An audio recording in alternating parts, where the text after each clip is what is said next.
Double what are you doing today? Skycoin here. Welcome back to Black Beacon. Welcome back to chapter 3. Woo! Chapter 2 was good. Alright, I'm gonna talk about spoilers. If you didn't watch the previous chapters, I'm gonna count to 3. 1, 2, 3. Okay, last chapter we ended on a cliffhanger where Eri-chan betrayed us and she's part of Nemesis because she's she has given up on everything and nothing, she doesn't care about anything anymore. She just wants to see everything that gets destroyed. So, with that cliffhanger, we get to see what's gonna happen next now. So, yeah, without further ado, let's get right into it. The end of the light. Falling. Constantly falling. Eri-chan closes her eyes. The overwhelming sensation of weightlessness fills her with both terror and anticipation. She fears her impending death, even if there happens to be a piece of debris in her falling trajectory. She knows she will face certain doom. As she anticipates her immediate death, this would be her final moment to finally escape a boring life. During the fall where she knew the end, a conversation between her and her grandfather returns to her mind. Why does light refract when it enters water? That's an interesting question. I have two answers for you. The first answer is that light refracts because air and water are different mediums. When we look at this question from a cause and effect perspective, we arrive at this answer. But in fact, light simply chooses the path that takes the least amount of time. Such is the principle of least time, proposed by a scholar named Fermat. Light determines the optimal path even before embarking on its journey, as it is aware of its ultimate destination. You may find this concept challenging to grasp at the moment, but someday you will understand. Because you'll become that light, my beloved child. The fall abruptly halts, gravity reversing. The world in Eri-chan's eyes becomes upside down.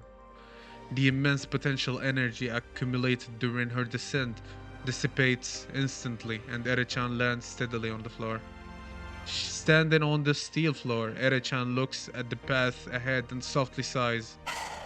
You chose the shortest path because you knew where you would end up, right? How much had you calculated? Forget it. It doesn't matter. The outcome remains the same despite efforts.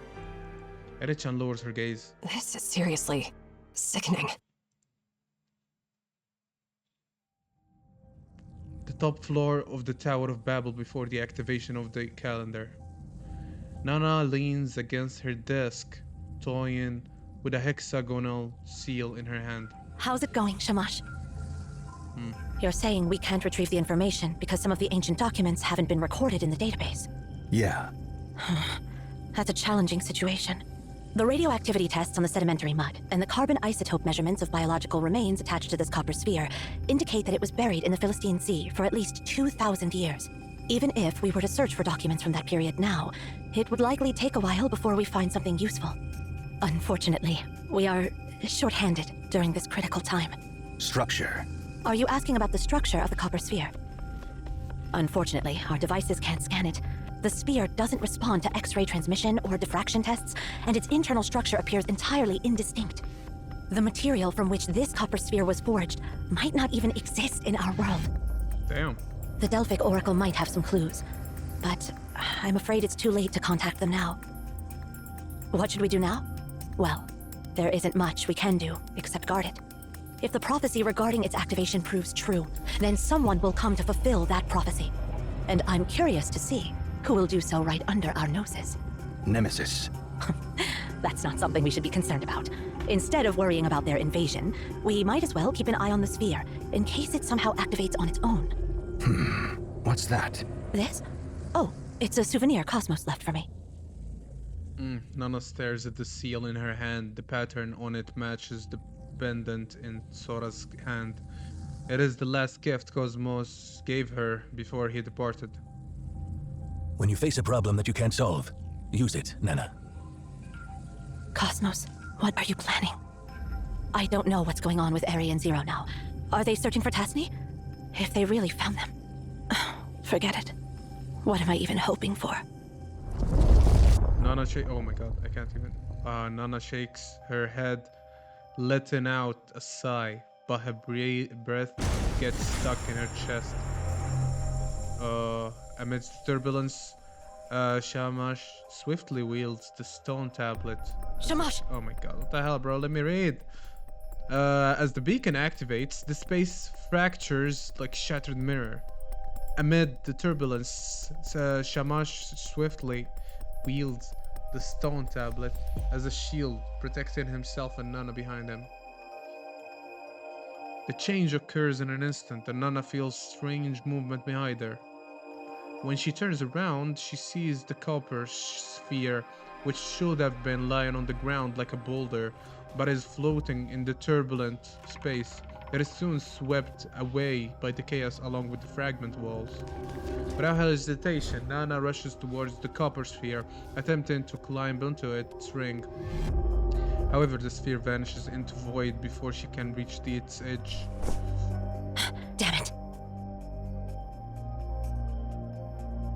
As the dust settles, Nana shakes her head and sighs, observing the randomly reorganized space before her. Misfortune has a knack for perfect timing.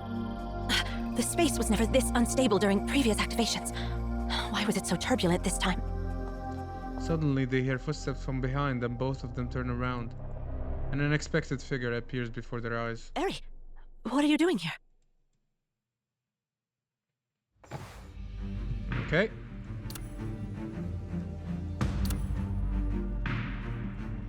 I guess I can't. Okay.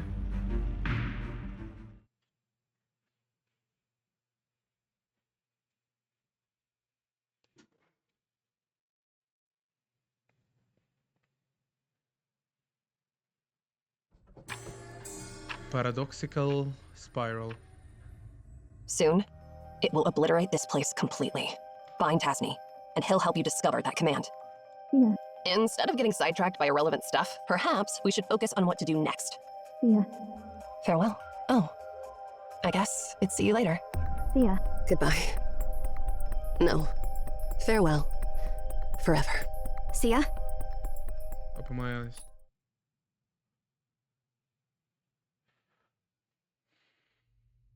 Just as I hear someone calling my name, all my inner turmoil instantly subsides.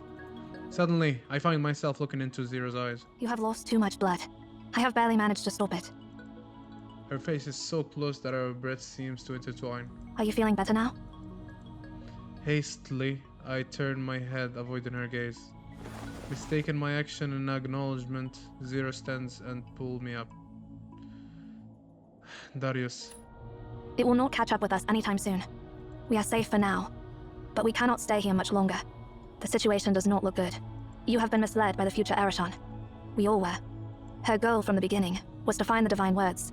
She is the one who activated Arten. Yep. We are now trapped in a paradoxical spiral, where the cause is the effect, and vice versa. We knew that Arten was about to explode, so we started searching for the divine words to prevent its explosion. However, our action ends up creating the future where Arten explodes. Why did Ereshon betray us? I do not know. Do you remember when we first met Ereshon? Shared the images in my memory. I see. I need you to do something, Sia. Take me to the place when we first embarked on the journey.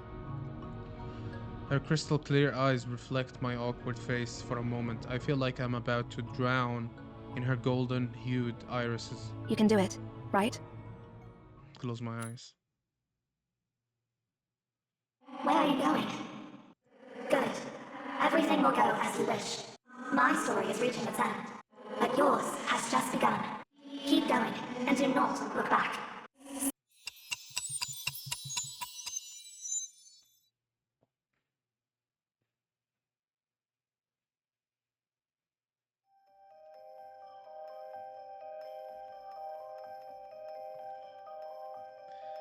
We've arrived.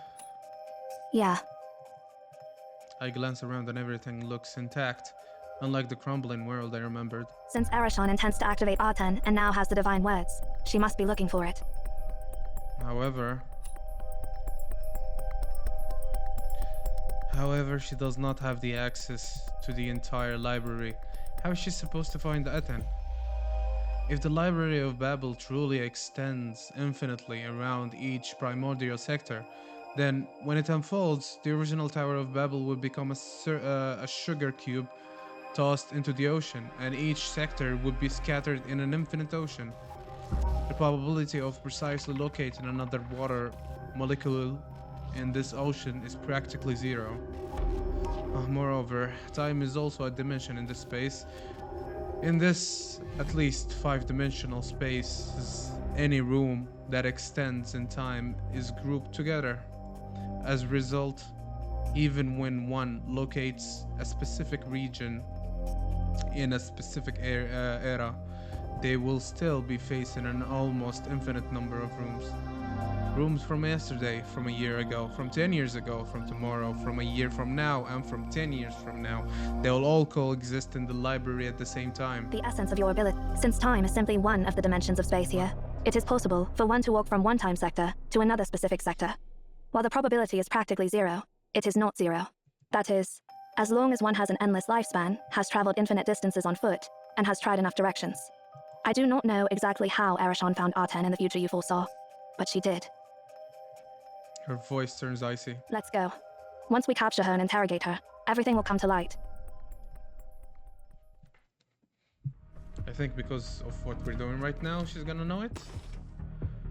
Okay.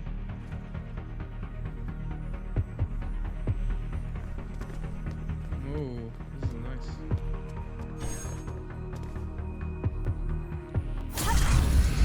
Yeah, okay.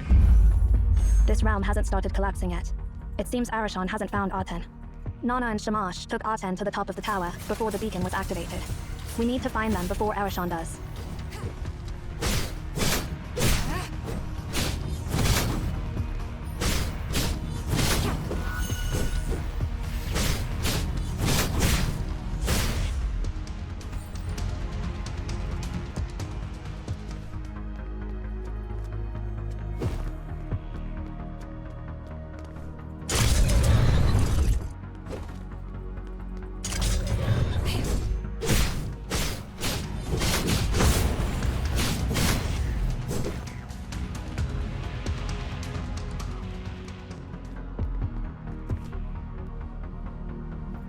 Notice is posted on the wall. Okay, got a top battle items.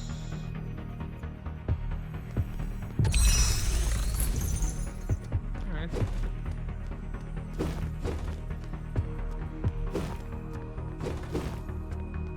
Oh, Shamsha. Ah, Shamash. Shamsha. Shamash remains calm despite our sudden appearance, only nodding silently at us. Shamash. Zero quickly scans the surrounding. Instead of explaining to Shamash what happened to us along the way, she throws questions at him. Where is that copper sphere? And where is Nana?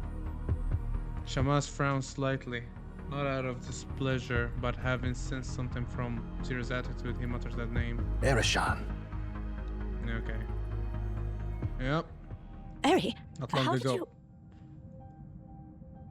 Nana analyzes Erichan's from head to toe. Where are Zero and Seer? Aren't you supposed to be together? Erichan casts a sidelong glance at Shamash, but her attention doesn't linger on him for long.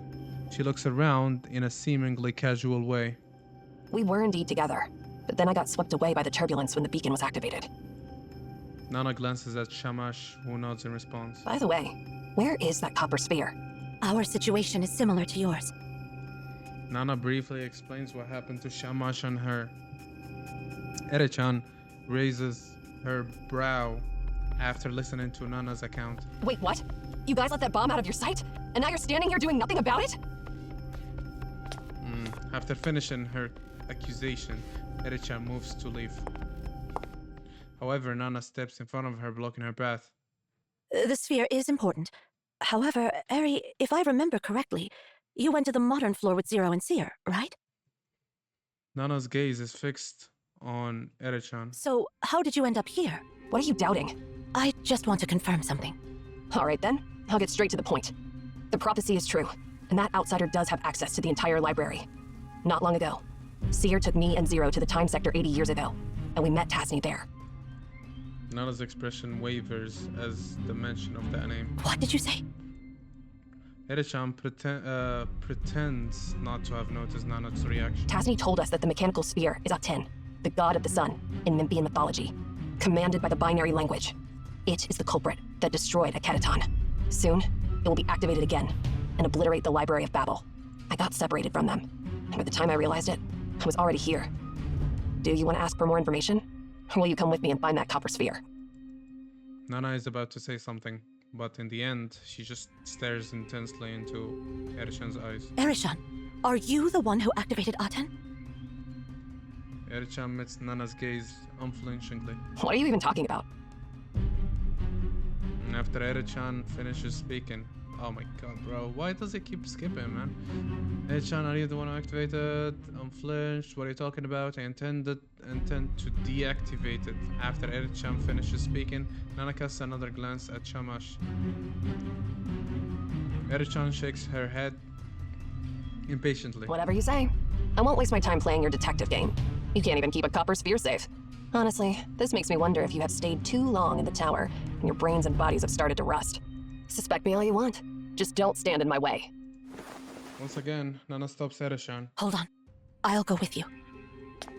Just as Shamash is about to follow, Nana waves her hand casually. Stay here, Shamash. Zero and Seer might arrive later. Someone should wait for them. Don't worry. We'll be fine.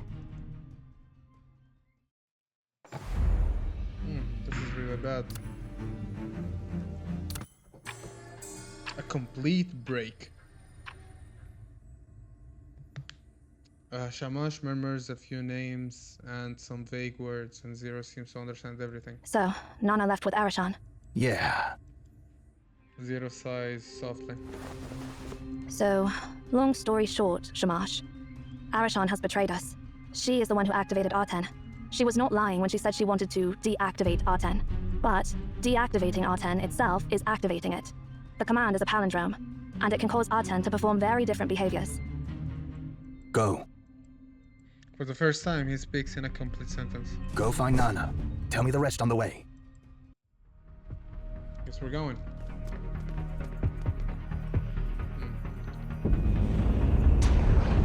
Whoa. Yeah, I see a lot of PGR in this game.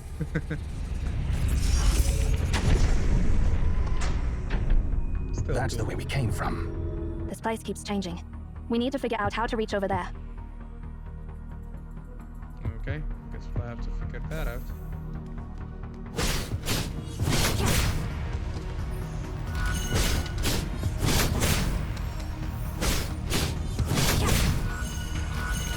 Forgive all sins.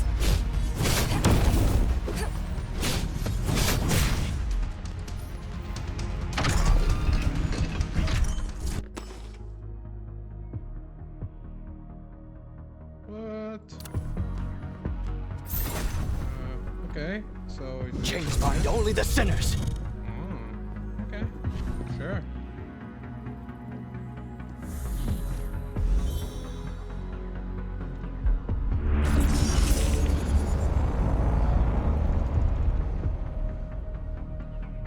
Gravity is reversed. Be careful. Ignorance. Chains bind only the sinners.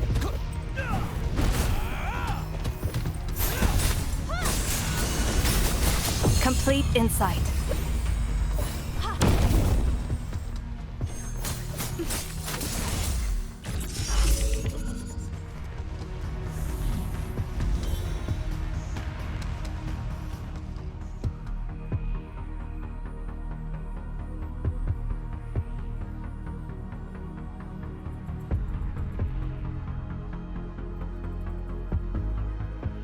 The sensor is right here. We need to activate it with a touch.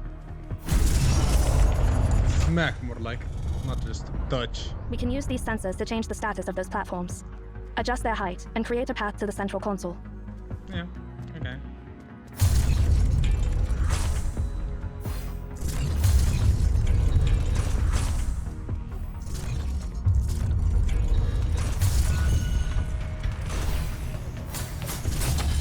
Fall.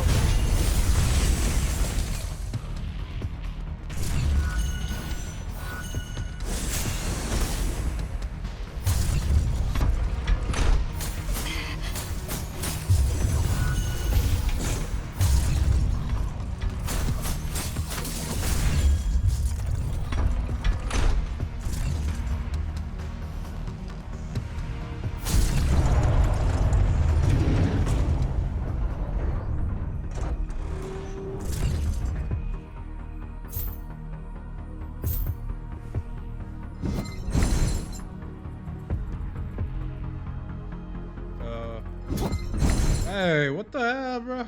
Come on. I guess I shouldn't touch that.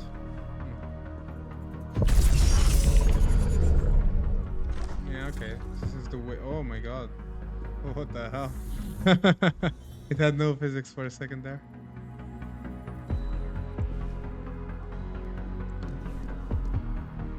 Chains bind only the sinners.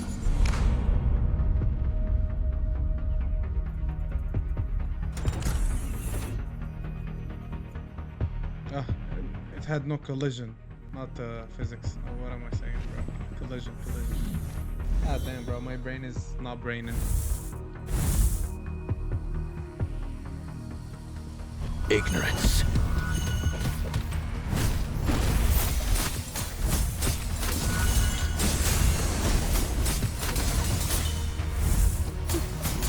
Fluttering complete insight.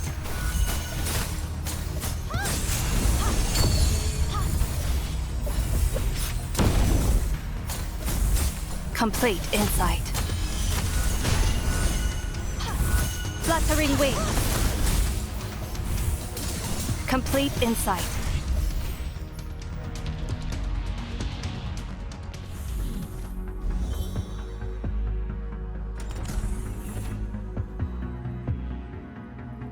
These traces are. The crisscrossing scratches we see here are the evidence of a fierce battle took place earlier. Shamash walks up to one of the mark and crouches down on one knee. Nana. And there was Arashon. These two sets of tracks diverge as if they went their separate ways before a winner could be decided. Zero runs fingertips over the traces left by the scythe, her expression grim. Looks like Nana has sensed something. Erishan runs ahead of Nana at a fast pace. Watching Erishan's back, Nana suddenly lets out a soft chuckle. Seriously? Laughing at a time like this? Well, when I see you running ahead of me, I can't help but think of the time when you were still a little girl. Do you remember when Cosmos brought you back to the tower? You were only as tall as my knee back then. You couldn't even walk properly. And when you bumped into the corner of a table while running around, you would sit on the ground and shed tears in silence. You know, I always wondered how a kid could resist crying when she was in pain. I used to deal with other kids in the tower, and even if their finger was only poked by a pen, they'd make a fuss loud enough to alert the entire tower. You sound like an old lady when you talk about my childhood. Seriously, what's the deal with your body? So many years passed, but you're getting younger. Instead of answering Erishan's question, Nana continues to speak. At that time, to meet Cosmos's expectations of you, you filled your mind with all those profound and difficult things, just like an emotionless robot. Just like Zero now. Then, Cosmos announced that you wouldn't be the next director, and you changed. Enough. Back then, I thought it was a positive change. You'd shed all your burdens and responsibilities, becoming completely light in your soul and being true to yourself. But then, I realized I was wrong. You were simply learning to pretend. Shut up! Nana stops suddenly. I've always believed that apart from Cosmos, no one else knows you better than I do. And realizing that Nana has stopped, Erishan also slows her pace and turns her head, her expression unusually serious. Nana's face is devoid of her usual smile. She wears a cold expression as if she's about to interrogate a criminal. Perry, you can still come back. What are you talking about? Do you know why I didn't bring Shamash along with me? Without waiting for Erishan's answer, Nana continues. He's too straightforward. If he had come with me, we wouldn't be having a conversation like this. I'm giving you a chance, Erishan. You can still come back now. You're still testing me. I know what you want to say. Everything you said in front of Shamash is true, because Shamash can see through all lies. But you were withholding some key information, weren't you? I've accompanied you since you were young. There are things I can see even when you don't say anything. Since I heard from Seer that you brought the warning about the sphere destroying this place in the future, I've been wondering who could have activated it right under our noses. No one would suspect you, because you were the one warning us and insisting we prevent such a future. But All MAONs know one thing for sure. Prophecies are destined. Once a future is given, it's irreversible. Because at that moment, it's no longer a future, but a part that has already happened. The warning to prevent such a future doesn't make any sense at all.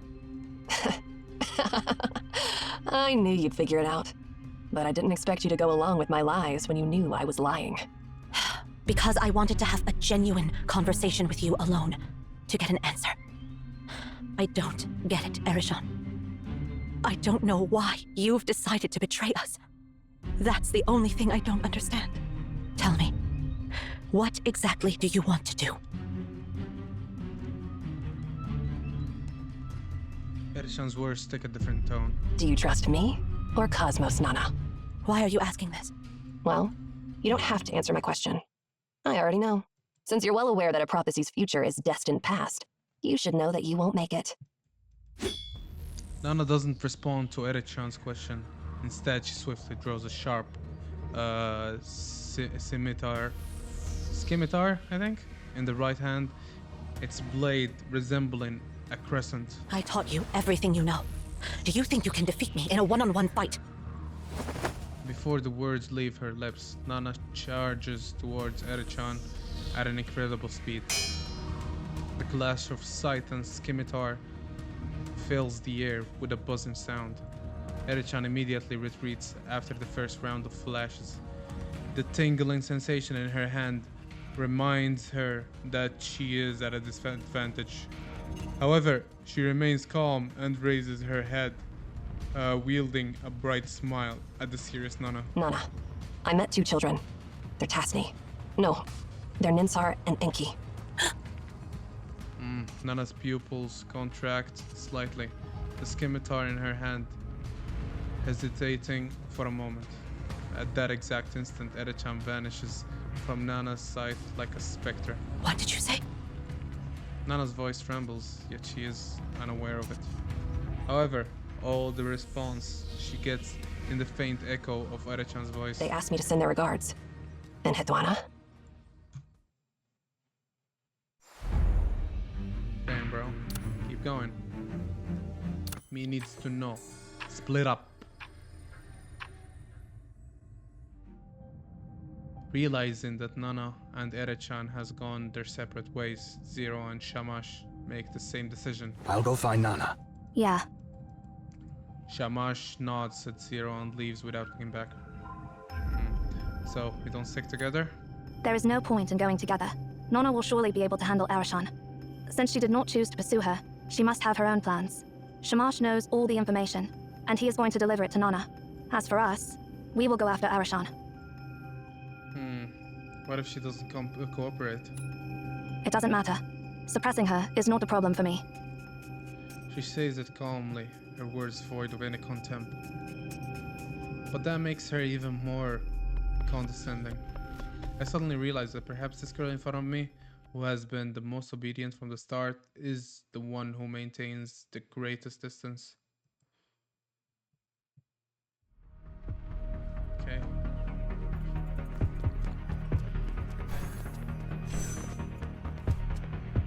As I move forward, I suddenly feel something strange beneath my feet, as if something foreign is wedging under the floor, though the surface looks perfectly smooth.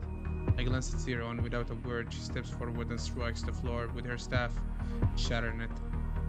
For a less incomprehensible sight, a sector floor. Does this have anything to do with Erichan? Zero shook her head. Okay. Nothing special.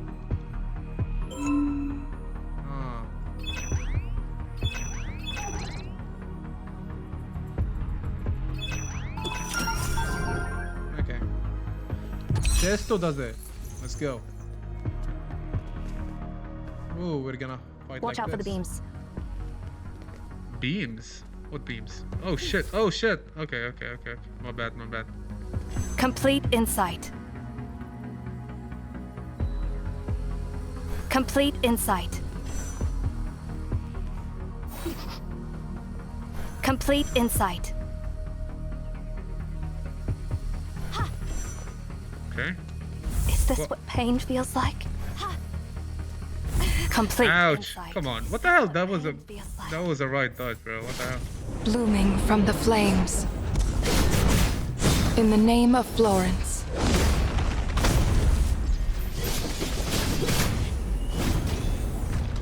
Okay.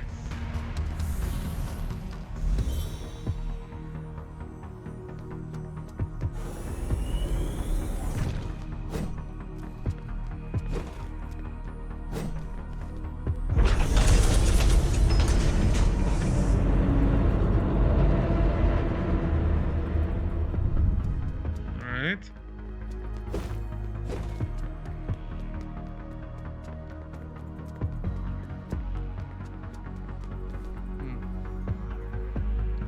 How do I make it there? Fluttering wings.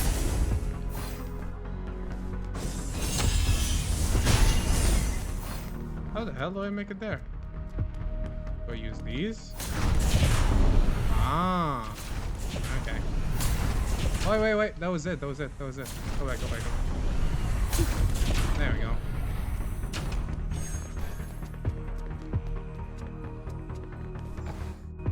Oh, that was it. That was quite short.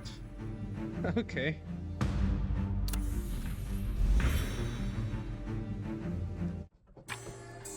Farewell.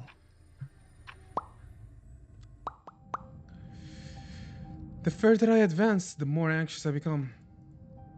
The scene before my eyes becomes more similar to the one in my memory. Zero stops and looks back at me, confused, slightly asking why am I stopping. Let's keep moving. Even though the future is distant, we will do our best to defy it. Perhaps even our struggle is part of destiny. Okay, we'll keep going. This is exactly where we met Ere-chan. In the intro, chapter 1. That is the opening of the game, so... we're back here again. Okay? There she is. Are we gonna off her? Hey, there you are, Zero. Out of nowhere, Ere-chan appears in front of us, her lips curling into an elusive smile. You're a bit too late, aren't you? Where's Arten? Why are you so sure that I found it? No reason. You're being unreasonable. Don't I have a chance to explain myself? No, you do not.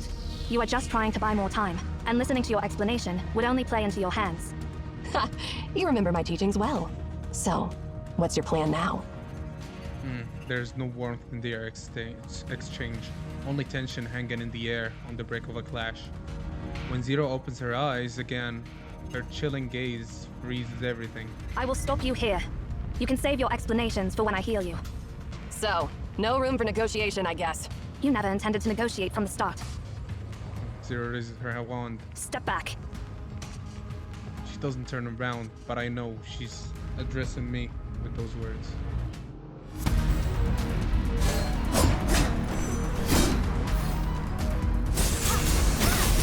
Ansu. End it all.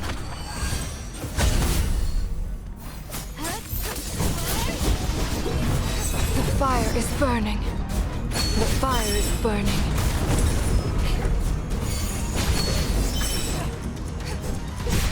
The fire is burning. Forgive all sins. The fire is burning. Look her way, bro. Oh my god, I hit the control scheme. Oh my god, bro, what the hell? My mouse goes outside. What? I can't even move forward. What? Hello? What the? It's stuck.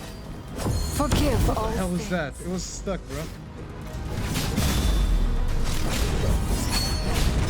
Forgive all sins.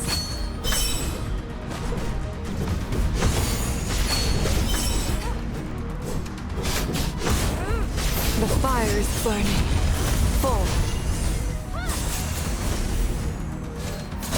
Complete insight. Fall. Complete insight.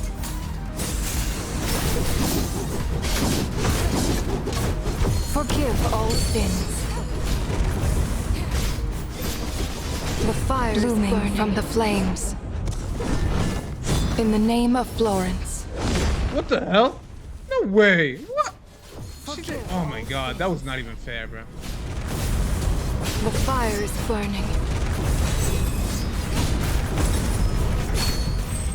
Okay, there we go. God damn, bro. That was a mess. Yeah, they should fix the game, man. There's a lot of problems with it. As the tangled figures separate once again, Erichan's face loses its calm. She steps back, looking for a way to escape, but she's trapped at the edge of the platform. What a monster. Is there anyone who can defeat you now? Zero calmly smooths out her skirt with her slender fingers, her voice announcing Erichan's defeat. You are exhausted. Stop your pointless struggle. Erichan freezes for a while before bursting into laughter. To be so arrogant at a time like this. You even deliberately avoided hitting my critical spots. Curse you. You're not taking me seriously at all. All right. I didn't expect to best you anyway. We'll settle this score another time. Zero furrows her brow at Erichan's words. Do you think you can still run away? No. I'm not the one who'll be running away. Wait, Zero. Although Erichan is concerned, her voice carries true confidence. Didn't I tell you? You're a bit too late. Erichan snaps her fingers. That concludes the prologue. Now it's time for the climax. What? What happened? What? As if in response to Erichan's words, a foreboding sound fills the air, emanating from the distant reaches of space. It is an echo from the past spreading out like a ripple, like ripples layer after layer. And then the sun. The artificial sun ascends slowly in front of our eyes. In silence, it casts an ominous and despairing hue upon us. It took so long to boot up. This antique isn't that impressive, after all. If you had listened to my explanation back then, I would have told you that I had already activated a 10, and that was your last chance to escape. Do you have the slightest idea what this will lead to? Zero's eyes widen. A crack finally appears in her icy demeanor as she reaches out her hand to Erichan. Come to me, Arashan. Erichan closes her eyes, delivering the last response in silence. The next moment, an intensified gaze courses through me, causing the hairs of my body to stand on end. Instinctively, I turn my gaze towards the sun high above Erichan's head.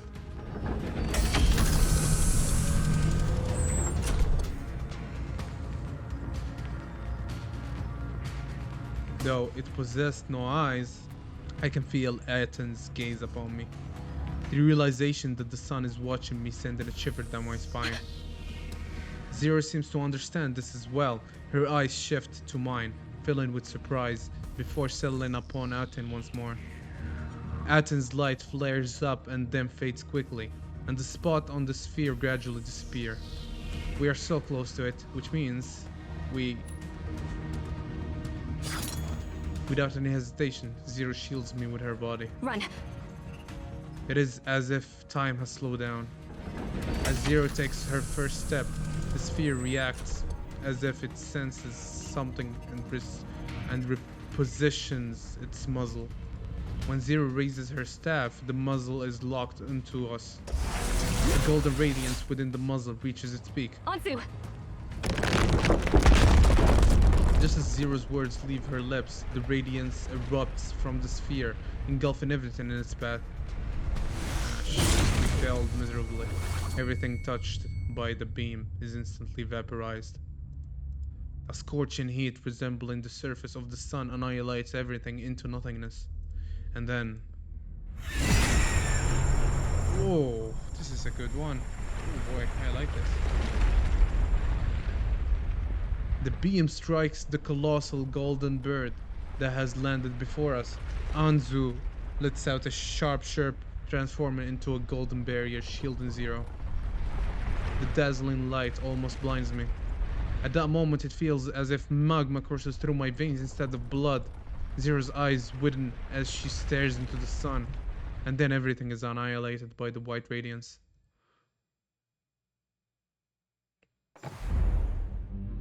Damn, that was cool. What?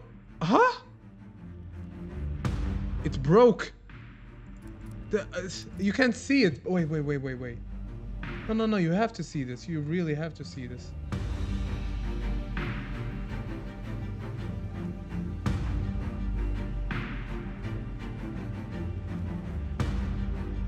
Usually, when you continue, there's a play button here in this area, but it broke into pieces. So what the hell is going on now? There's nothing. It just broke into pieces. Oh my god.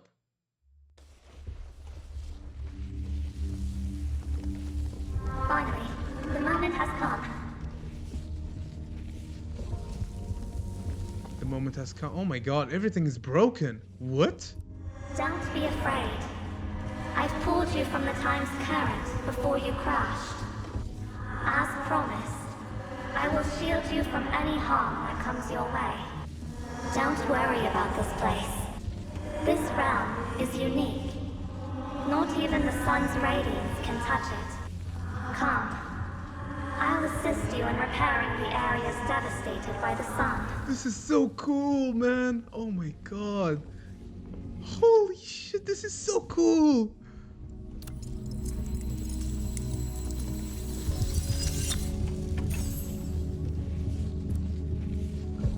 Oh my god, this is so cool.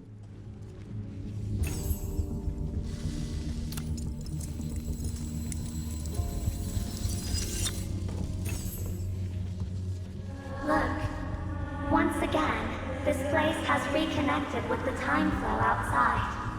That was a perilous shallows where the current briefly stalled. And you have navigated through the stretch where you were most likely to run aground. Do you wish to revisit the missed segments? No one ever steps in the same river twice. But perhaps you're an exception. Well, take a distant view from this shore. Before plunging back into your time, feel free to glimpse what happened to others in a different time and place. And that's it. Now, time is about to resume its march. While I can momentarily free you from the time's current, stopping its flow is beyond my capabilities. Let's set sail. Whoa, my god, what is going on? At the next stop, wherever that may be. Are you leaving? Permanently? Oh my god, the thing is just broken. This is so cool. Terrifying but cool at the same time. Oh my god. Things like are broken and fixed at the same time? Must carefully abide by these rules.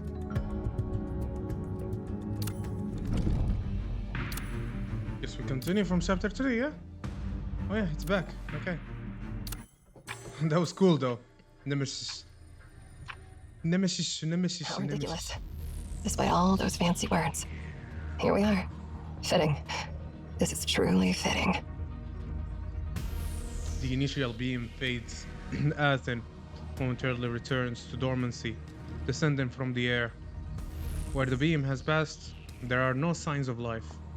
Ere-chan walks to the spot Zero and Sora has been, looking down upon Athen. For millennia, humans have worshipped this machine, yet it remains unmoved by the carnage it inflicts. Athen emits a faint hum, preparing for its next surge of energy. This cold machine does possess an indescribable divinity. Ere-chan knows with certainty that its next target would have been her, the one who awakened it. Somehow, memories of all events along the way flood her mind. Her memories with Zero and Seer. Even a variable beyond calculation is too fragile to change anything. Ere-chan looks up and mutters, Nana, I wouldn't be standing here if I could truly free my soul from its burden. She closes her eyes, takes a deep breath, and silently counts down the time until the final act. Suddenly, she hears footsteps behind her. The cautious, tentative footsteps carried the hesitance and confusion of someone new to this place. Knowing who it is, Erichan subdues all her emotions, opens her eyes, and slowly turns her head. She looks up on the bewildered outlander before her, the corners of her mouth curling into a kind of smile as she greets the stranger with a warm voice she wouldn't have imagined possible. Ah, it's you. Yeah. Suppressing all her emotions, concealing all her thoughts, having long accepted her destiny, she takes the final steps towards the predicament, predetermined future, embracing the first encounter with the fated person. So, is this when we first met?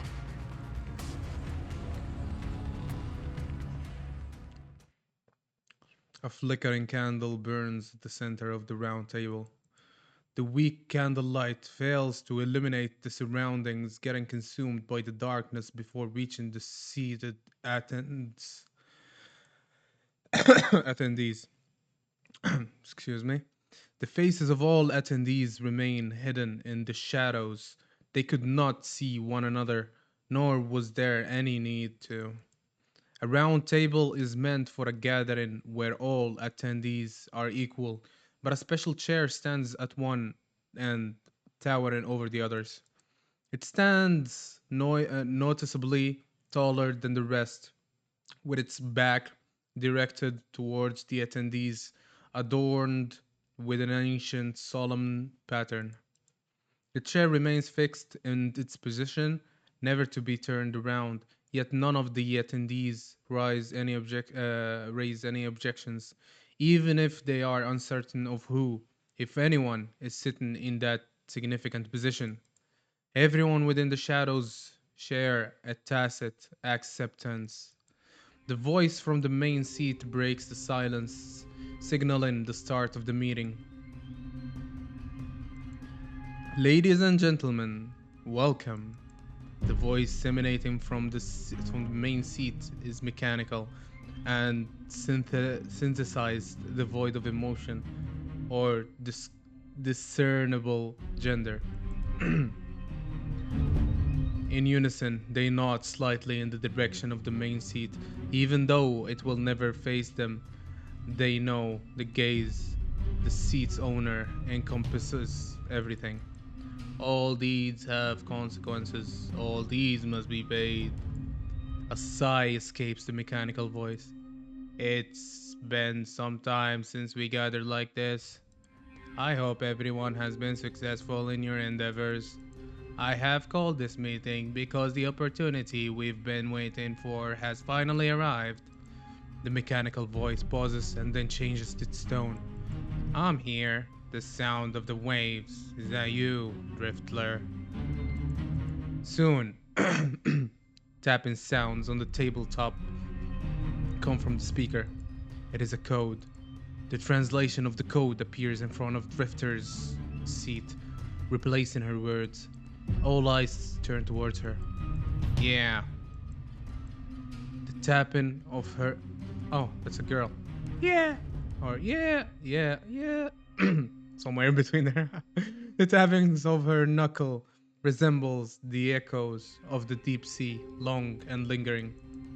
The lingering sound carried the echo of ocean waves, as if she were adrift in the middle of the ocean. Can't talk. You need faith, Drifter. A voice of the aged resonates. Faith reveals the homeward path and guides wanderers to their final destination. His voice carries a faint melody and a touch of sanctity. Thank you. The translated message of thanks from the code appears on the projector. But I refuse. The figure known as Martyr tries to add something, but the mechanical voice interrupts him. How is your plan progressing, Martyr? Martyr stands up and bows slightly towards the main seat. The plan is proceeding well.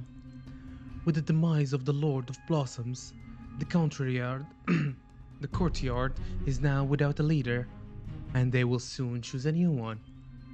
Power struggles have engulfed Japheth, leaving the new leader of Florentine fully occupied within this theme of chaos. Although the House once controlled half of the Empire military might, now all commanders and generals are waiting for the turmoil to settle. No one heeds the call of the young Duchess, and she has no spare time to concern herself with the events on the other side of the continent. The mechanical voice expresses its approval of the news. Your news always brings joy to those who hear it. I am destined to fulfill my mission. Martyr bows once again before taking his seat.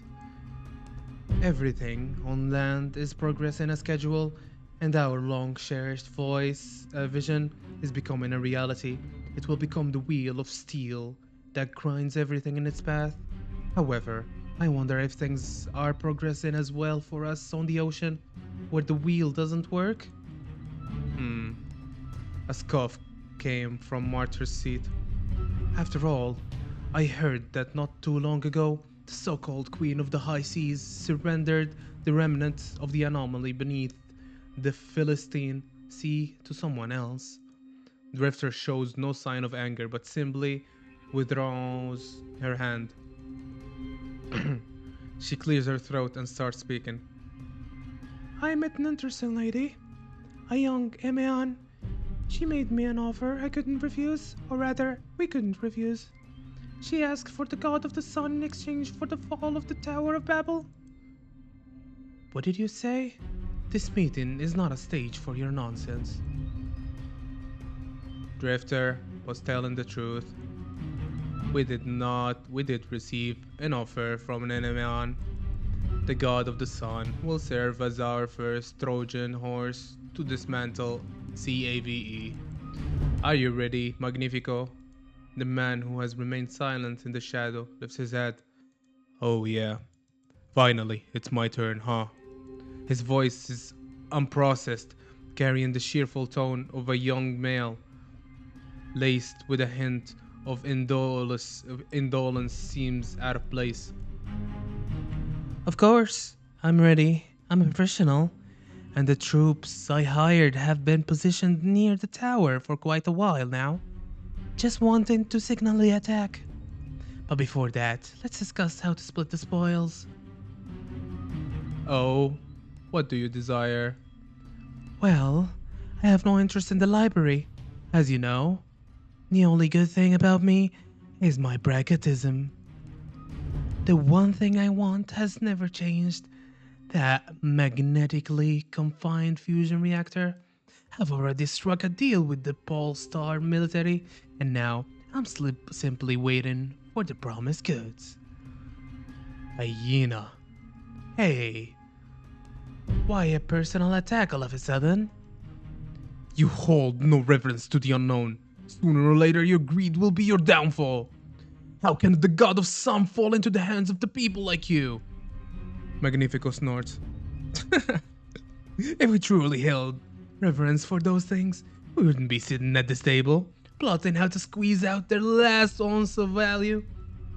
I understand you had a rough time in your last operation. You even used the Charybdis, but didn't get the god of the sun you've been longing for in the end. Well, I happen to have a generous soul and enjoy sharing with my partners. How about this? You're free to research the god of the sun all you want, and you only need to share the results with me. What do you say? You enjoy the research process, right? Moreover, I'm not practically interested in that copper ball. All I need is the technology to create a fusion reactor. Well, that's acceptable. But then again, compared to Japheth, what concerns me more is the organization on the other side of the continent, the ancient nation, as old as Obed. While it appears gentle and reserved, it possesses the wisest brain in the world. They might be able to foretell the approaching storm, and that's uncertainty that worries me. A warm voice responded to Magnifico questions. Don't worry. Kian will soon face a catastrophe that will engulf the entire Grandeur River basin, and Weishe won't have time to worry about the distant Semyon. You're making some serious progress. Do you need our assistance? You're after what the hell is that? Cerulean? You're after cerulean water, aren't you? I don't need your assistance. Sora's tone suddenly turns cold.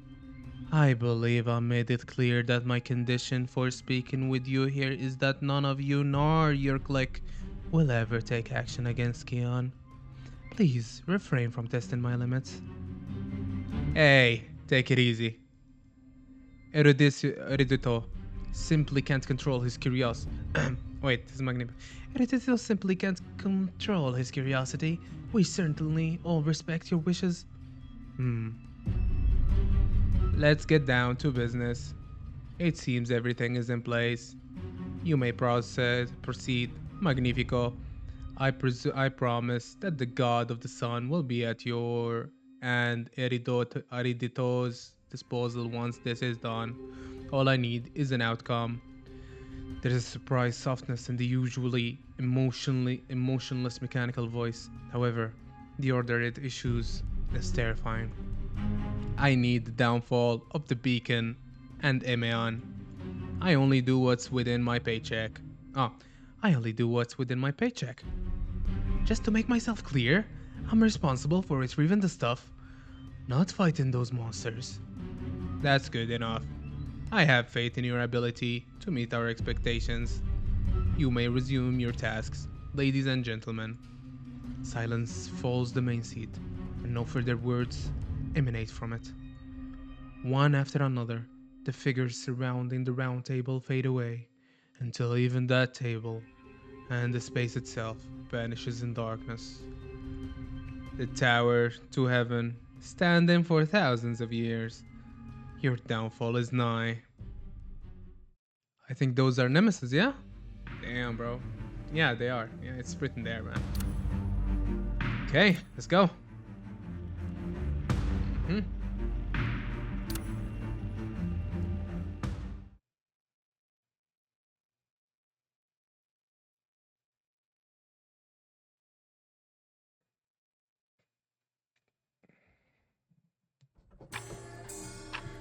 Brute force method.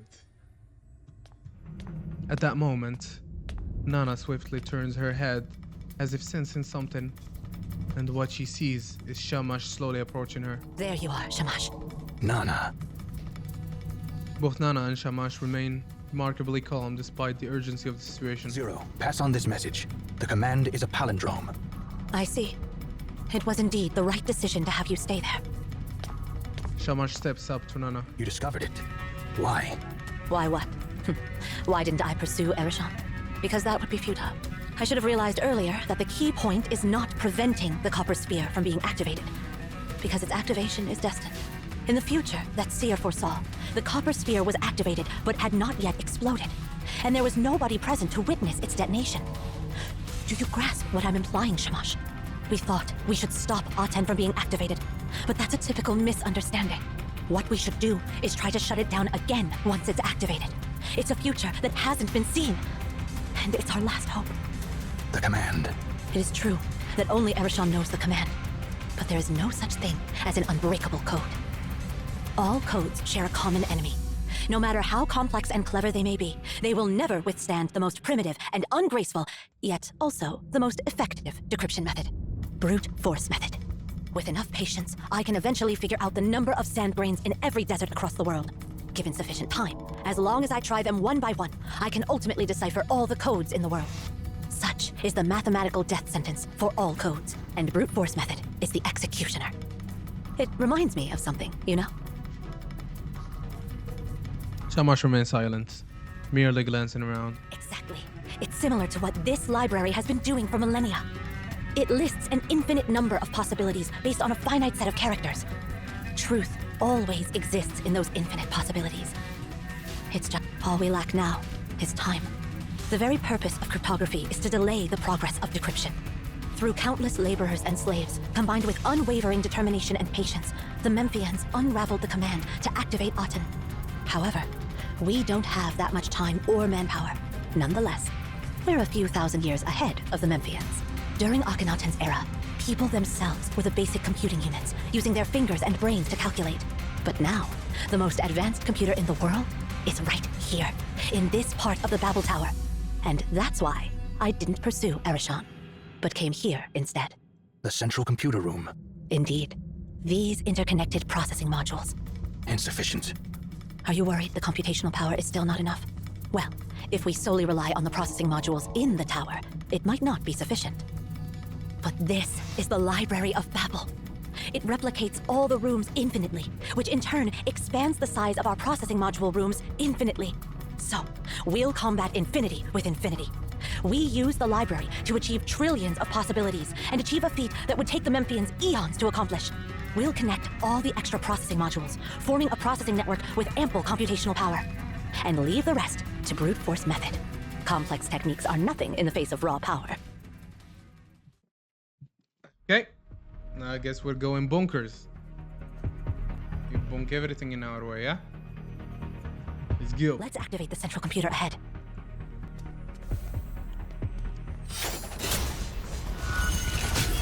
Futile effort!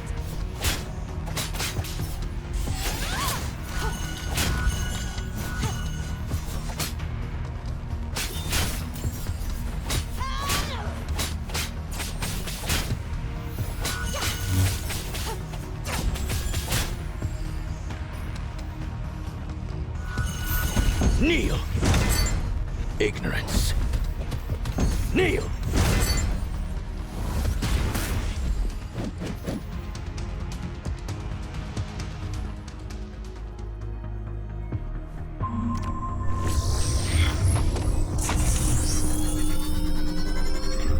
Is that the infinite supercomputer? Okay. Let's see. With the current computational power, it'll take us another 24 hours to go through every possible combination. That's hardly surprising, to be honest. Looks like we'll have to connect the other arithmetic modules. So it can go down in hours until it... Well... We don't have 24 hours, so we must do what we can, yeah? Let's go.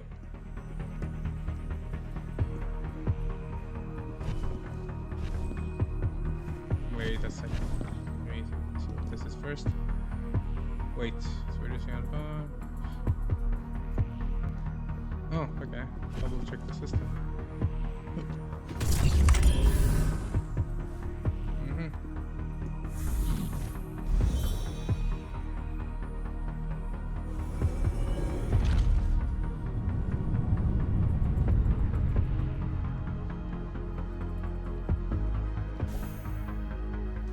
Change mind only the sinners. Ignorance. Kneel! Judgment. Ignorance.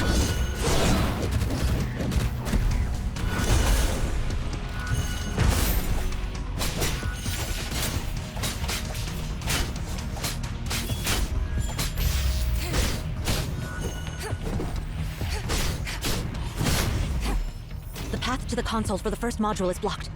We need to find a way to lower this barrier. Easy. Are there sensors up there?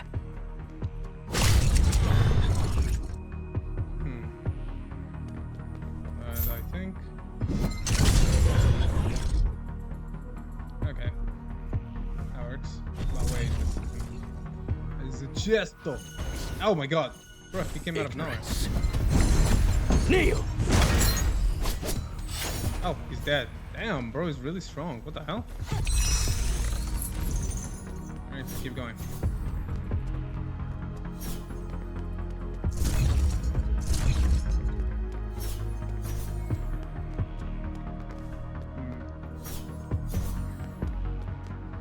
I think we should do this. And then do this. Condemnation! No. That's not what I wanted to do. I can't do anything. Can it be over? Thank you. Yeah. There we go. That did it. That did it. Simple, yes. Yes. Very simple. I don't think there's anything else. Just keep going. Oh my god, what the hell is that? The space. Yeah, I know. Things are getting tricky.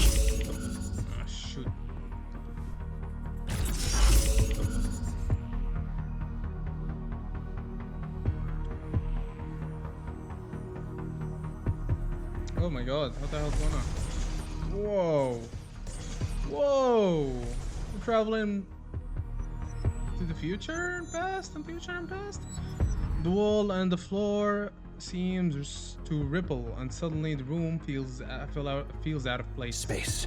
The timeline of this library is collapsing, Space and time. along with the nearby time periods. I'm afraid Ereshkigal has caused it. This space is highly unstable now, and we can't be sure which point in time we've been sent back to. But don't worry. We still have a chance before the timeline of this space collapses completely. How much more do we need? 60%. We need to pick up the pace. Yep. We do.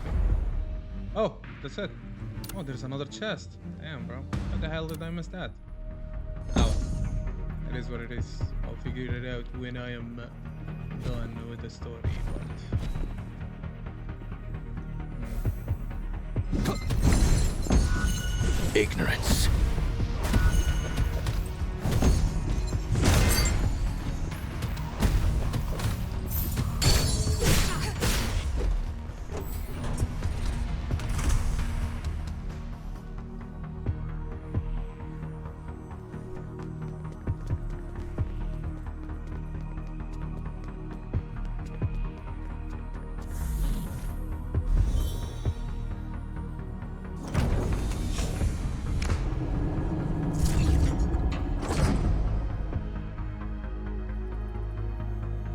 The control hub for the arithmetic module is up on that platform, but this place is like a labyrinth. I need to figure out how to navigate it. Let's see. Can jump up this. Oh yeah, I think I get it. I'm so stupid. I'm really stupid. I am stupid. God damn, bro. My stupidity knows no bound, brother. Oh boy. There we go. God damn, it was that simple. I was overthinking it, man. I was really overthinking it.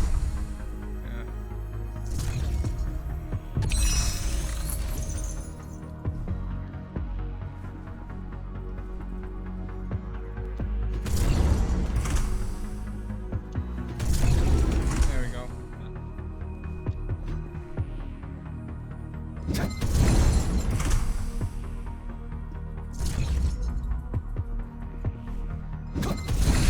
Damn, bro, I had to like hold into it while being on the other platform and then go to the other platform. That was horrible, man. Ignorance. God damn it. It's too easy, but it's just a mess. What the fuck? It just doesn't connect what you want it to connect.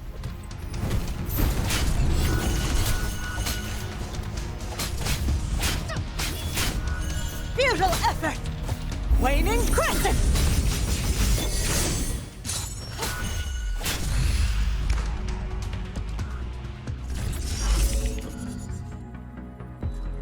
That was stupid. That was And stupid. this arithmetic module is connected too. All right, we're down to the last module. Let's keep going. God damn. Never touching that level again. That was stupid. Anywho's, let's keep going.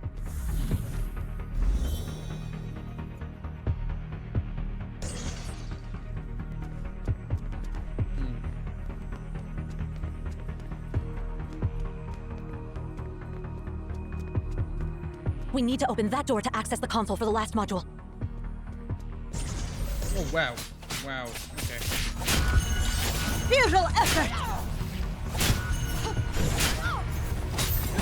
Bow before the sun's brilliance!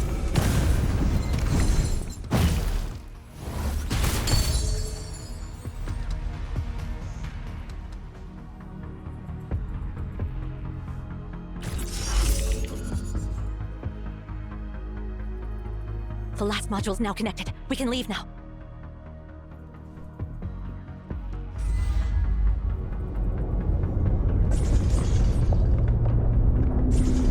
Damn, this is causing a time shift and time lapse.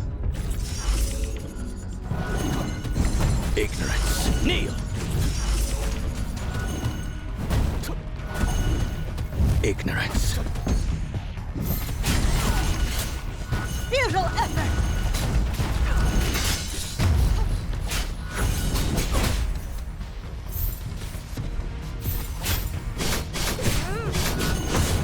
All the modules are connected now. Let's hurry back and reboot the central computer.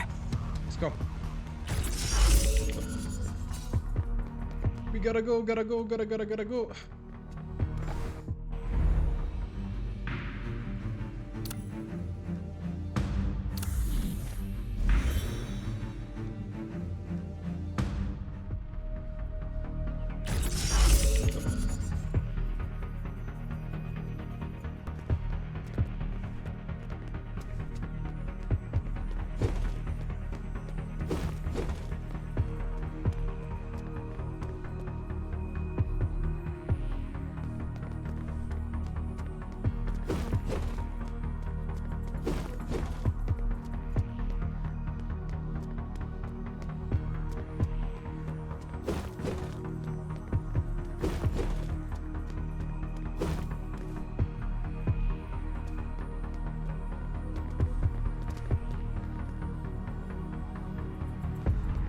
Can't go that way.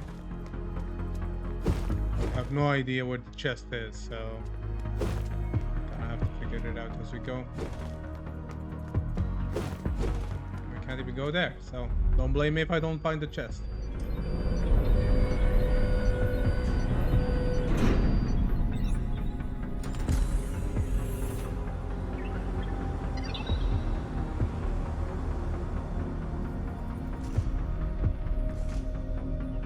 Oh boy. More Shaisu head Zuzu. We've successfully restarted. And now, we'll leave everything else to the brute force method. Don't let anything get near it until it finishes the calculation.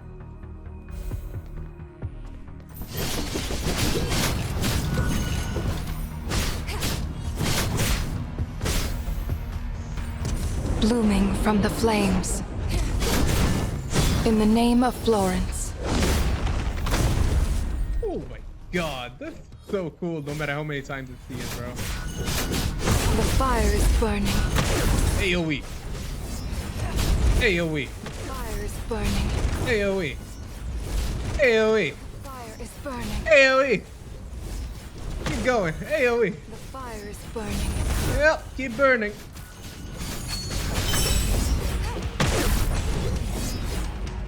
Blooming from And the I flames. think you're dead.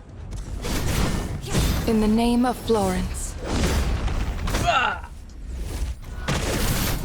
Bow before the sun's brilliance! Kneel! Ignorance.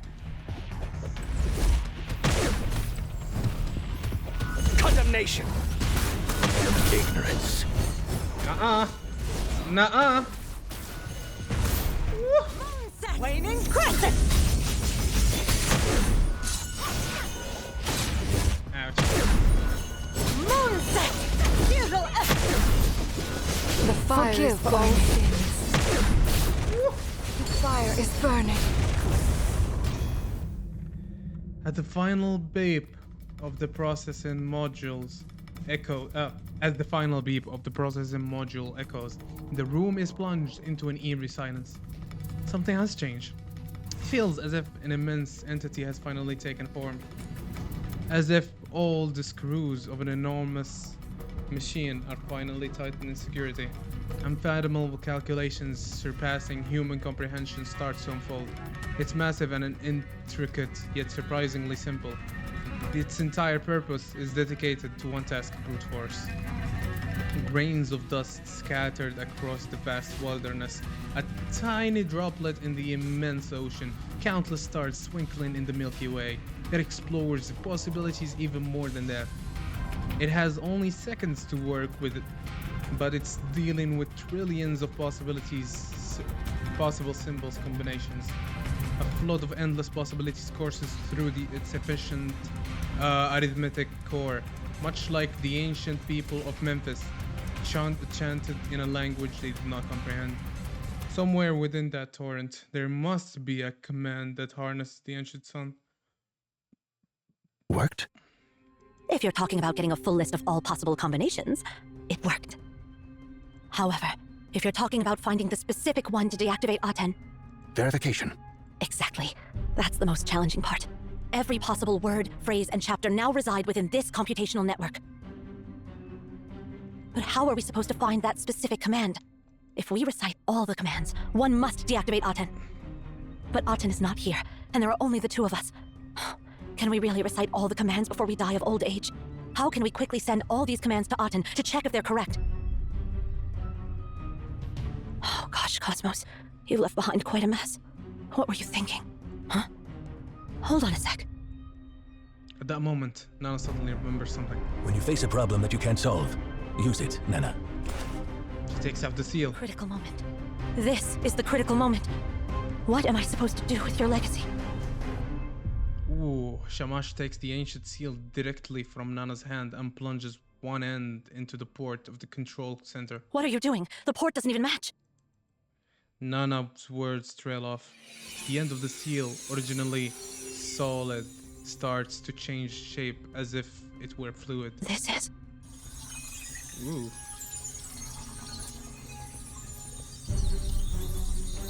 Miraculously, the end of the seal smoothly fits into the port of the processing module.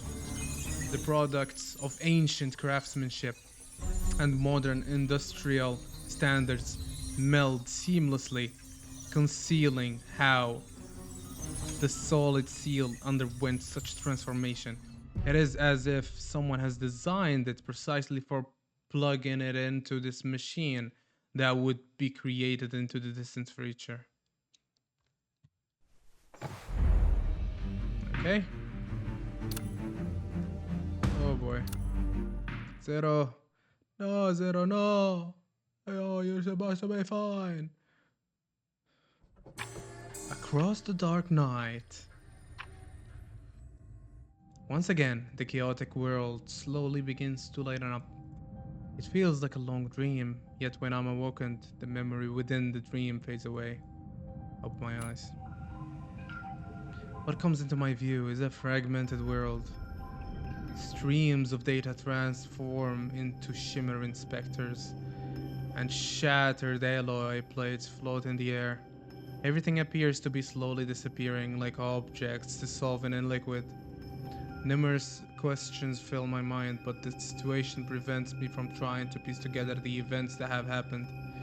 As my sense gradually return, the first thing I smell is a strong smell of blood. It almost makes me vomit. My skin feels sticky where it touches the ground. I find myself in a pool of blood, but I don't feel any pain. What exactly happened? Alright, we failed to stop Ere-chan. She activated Aten. We were struck by Aten. And then, what? Faint cough, as subtle as a mosquito's buzz, sounds near my ear, instantly jolting me awake. Damn, bro. Yeah, this is bad. Then the horrifying scene in front of my eyes grips my throat. What the hell? That's when I realized the blood of my clothes isn't mine. It's Zero's. The sanguine puddle spreading from beneath the girl resembles a crimson flower blooming with her as the center. Like a flower that fades soon after it blooms, she too is withering away. Such injury would make any surgeon shake their head in despair. There isn't a single piece of an intact skin on the body, and white shards of bone protrude through the bloody flesh. Certain death awaits her. Despite her miserable state, she doesn't appear wretched. Instead, there is an eerie beauty about her.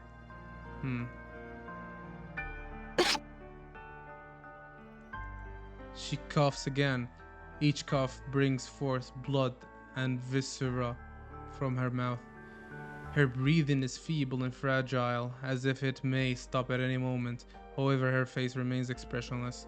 There is no pain or despair. She is serene as ever, as if the pieces falling apart are not hers.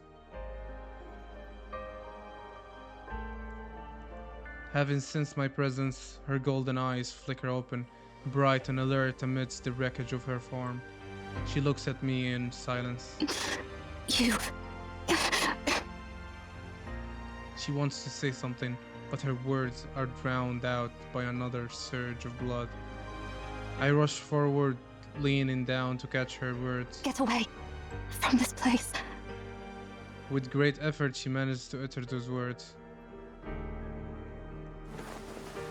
At those words, leave her lips, her hands go limp, and her eyelids close once again.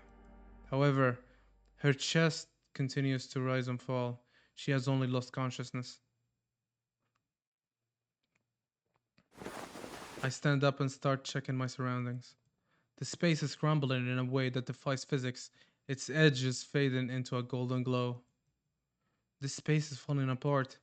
As I come to this realization, a sense of unease washes over me once again. Unlike the previous discomfort of being observed, the feeling of imminent danger is so palpable that I instinctively scan my surroundings. Dark shadows stare in the dim corners. I must get out of here. With that in mind, I crouch down. Carrying Zero on my back, I struggle through the debris. She is incredibly light, almost weightless. Perhaps it is because her life is slipping away with every second. My back burns and I can't discern whether it is from her warm blood or my sweat. Carrying her around on my back without proper medical attention might worsen her injuries, but I don't have time to think about that now, in such a dire situation. I have no clue where I should be heading. In the end, I simply let my instincts lead me in one direction. Occasionally, I can feel her shallow breath against the skin of my neck, a faint and sluggish rhythm assuring me that she's still alive. This fact brings me some comfort. At that moment, an itch tickles the back of my neck. A plump bird appears out of nowhere. You've come back to life? Chirp. And Chirp gives me an angry peek. Its beak is surprisingly hard, making me worry about the state of my brain. Meanwhile, its noisy chirps gradually turn into something understandable in the midst of my confused thoughts. Chirp, chirp, chirp. What do you think you're going? Hey, you're headed the wrong way, you idiot! Not there! Ignore the hallucinations. Keep going that way, and I'll pick your brain out. You can hear me, right? Did you do that on purpose? Thinking you're superior to me or something? Upon dodging its second attack with ease, I realize that the voice in my head is not my imagination.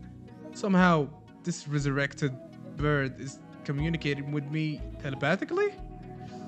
I feel annoyed having tacit understanding with the bird. What's with that face? Besides, Zero, you're the only one who understands me. Shouldn't you feel honored? You're going the wrong way. Get back here now, or you'll end up in the unknown sector. I follow its instructions this time. You're a quick learner. Not bad at all.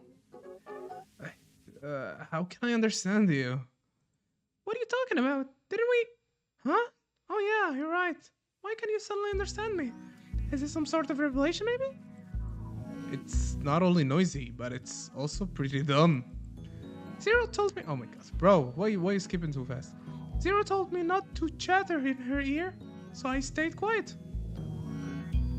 But now that Zero is asleep, I guess it's okay for me to say something, right? Besides, I'm not a chatterbox at all, wouldn't you agree? Anyway, just follow me, you knucklehead. You don't even know where you were knocked down from. Gosh, if not for me, he'd probably be lost here forever. I'm obligated to protect you until Zero wakes up. That's what Zero told me. What else can I do? I'm her most faithful bird partner after all. Seriously, I don't understand why Zero favors you so much. If she had left you behind back then, she wouldn't have made such a mess of herself. She summoned me to stop that beam. That's really too much for this cute bird. Shouldn't a cute bird like me be well protected and cherished? Oops, I'm not complaining. By the way, don't tell Zero what I just said. She'll get mad if she finds out I said all that stuff. Or perhaps you can just pretend you can't understand me at all. Otherwise, she might never allow me to speak in front of you again. That kid can be even crueler than Eri. Alright, just be quiet. Chirp. Damn, bro. Okay. Talking bird, how about that? I thought it was only in my dreams, but nah, it wasn't.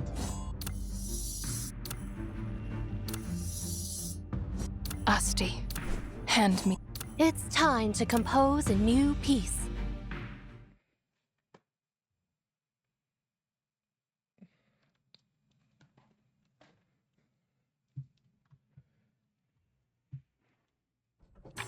The last hope.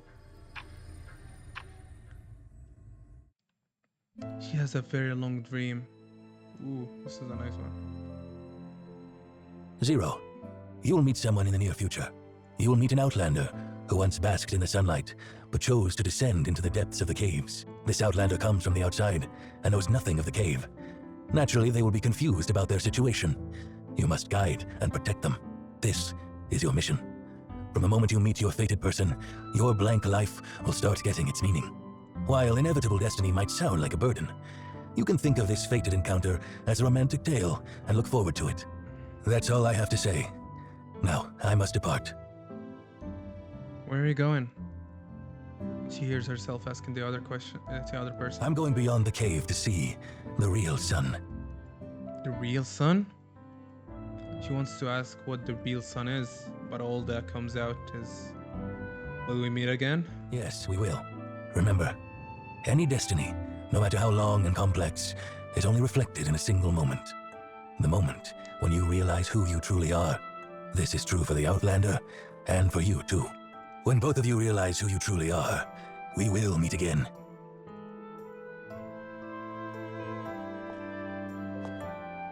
She opens her eye. Oh my god, this looks so good. The art is so nice. Me likey, me likey. She opens her eyes and then recognizes the person who is carrying her. The wound stretching from her chest to her abdomen, exposed to the air, rubs against the carrier's back, causing constant pain that gradually clears her blurred consciousness. Just as she's about to speak, the intensified pain makes her invulnerable. Invulnerable. Oh my god, I can't read that. Involuntary inhale. Damn, bro, that's a tongue twister. Tickled by this disrupted breathing, the person carrying her feels an itch on the neck and instinctively flinched. However, the person has not noticed her awakening and continues moving forward.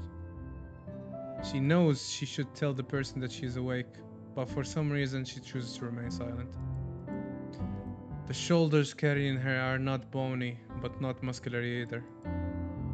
And she, unable to move, has to put all her weight on that back. Having lost all her composure, she is overwhelmed by such an awkward and pitiful situation.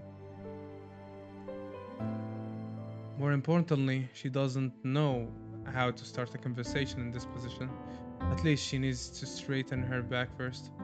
With that thought in mind, she makes her first attempt. Unable to hold back, a soft cry of pain escapes her lips. Finally, even the unresponsive person beneath her realizes that she has awakened. Zero?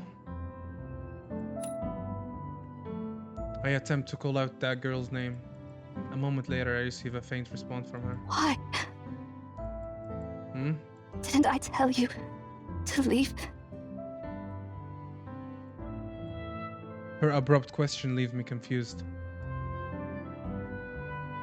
But I am leaving, right? Well, The sigh feels like a freshly fallen snowflake, cool yet soft. It is hard to determine if the sigh stems from regret or some other indescribable emotion. After a while, she has stabilized her breathing and speaks again. I'm sorry. For what? Before I can say anything, Zira's voice comes from behind once again. Although I told you that you had the right to regret, that's not the truth. The director. No, Cosmos. He told me that I must keep whoever holds the pendant safe. So, if you had rejected my request back then, I would have erased your memory. Not only the memory of being here. What? What does that even mean? You rejected my quest back then, when the game started, the intro. But also my memories about before I came to this tower. I don't know how to respond to that. Sometimes when I look back at it, I find it hard to believe myself. Why did I insist on joining the organization? Why did I accept everything supernatural as it is, without ever questioning it? Perhaps my long silence makes Zero misunderstand my mood. Are you angry? For the first time, she asked about my feelings, rather than objective facts, like whether I am well or not. Yeah, I am angry. It's only natural to be angry when you've been lied to. She closes her eyes. Silence envelops us once again.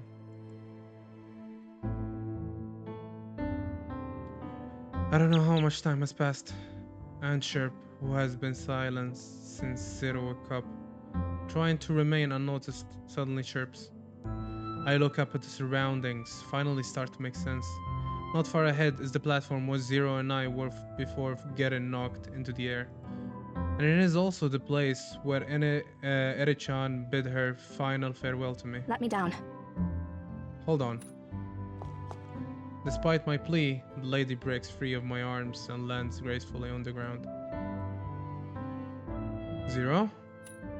I'm fine. She waves her hand, stopping me from approaching her. Zero, who just rolled down from my back, still looks weak. Strangely enough, the wounds on her body are regenerating at an incredible rate. Her newly formed skin is smooth without any scars. This is definitely not how a human heals in any situation. While her footwork was a bit unsteady when she first landed on the ground, her gait becomes smoother and more confident with each step. She straightens her back as her slender fingers smooth out the messy hem of her skirt. Your wounds. My body possesses a special property. She looks away, indicating that she doesn't want to give me more details, so I decided not to press further. It's not safe ahead. Follow me. I guess we should get going. Let's go ahead and check things out. Whoa, things are falling apart everywhere. We came from that direction, yeah? Yeah.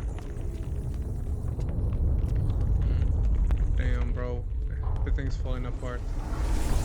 There she is. Yep, that's me she pushed. Holy. That was... She's dead. Yeah, that was the moment, right? Is she dead though? A strange sensation brushes against my skin. The walls and floors seem to ripple. Did you see that just now? Yeah, I did. Zero's words confirm what I witnessed wasn't an illusion. Evidently, the scene I just saw was the moment when Eri-chan pushed me from the past into the abyss. But when we arrived here, everything vanished like a mirage. What is going on here? The library is collapsing due to Arten's massive destruction. For the library itself, time and space are intertwined. It created these infinite rooms by organizing all possibilities in both time and space simultaneously. So naturally, if the library collapses, time collapses with it. Damn! It's like the core of the universe. When time and space collapse together, it's like a black hole in reality. Yep. Once you cross the much. event horizon, all measurements and laws will cease to exist. Yep, that's a black hole. Think of this library as a colossal kaleidoscope. Oh As boy. it destabilizes and starts spinning, countless fragments fall, crack, and collide, intersecting in space and intertwining in time. What you saw is probably the time sector from when you first encountered Arashan and Arten, merged with our current time. Can we use this to change what happened in the past? What resides within the light cone is destined. The collapse starts here, at the singularity of the black hole. All light cones will curve toward the singularity, ultimately leading to an impenetrable event horizon. Even if we can't change the past, it is destined. What else can we do? Find Arten. This isn't over yet. Arten hasn't detonated itself. Because if it did, everything here would be eliminated. We still have a chance. What do you think it could be? It must be at the starting point, where the beacon is located. No anomalies can resist their instinct to get close to the beacon. Guess we're going to the beacon. Oh my god. Okay. Fluttering wing. Fluttering wing. Oh boy. Forgive all sins.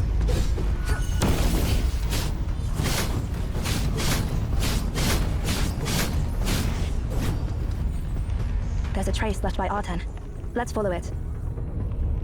Where the chest is first. Need to know. No, you can't go there. Let's go.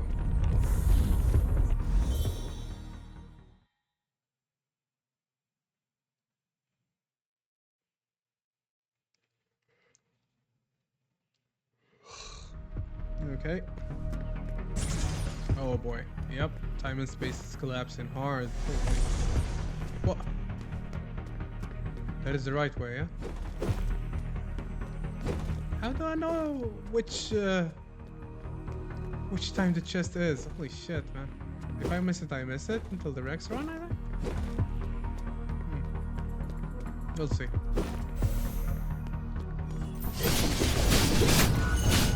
Forgive all sins.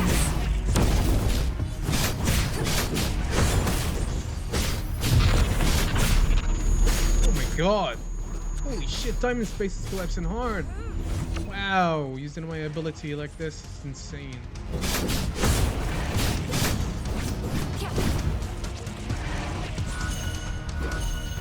This is really nice! I love the fact that it changes time. Oh my god. Just wanna see if the chest is up there. Oh.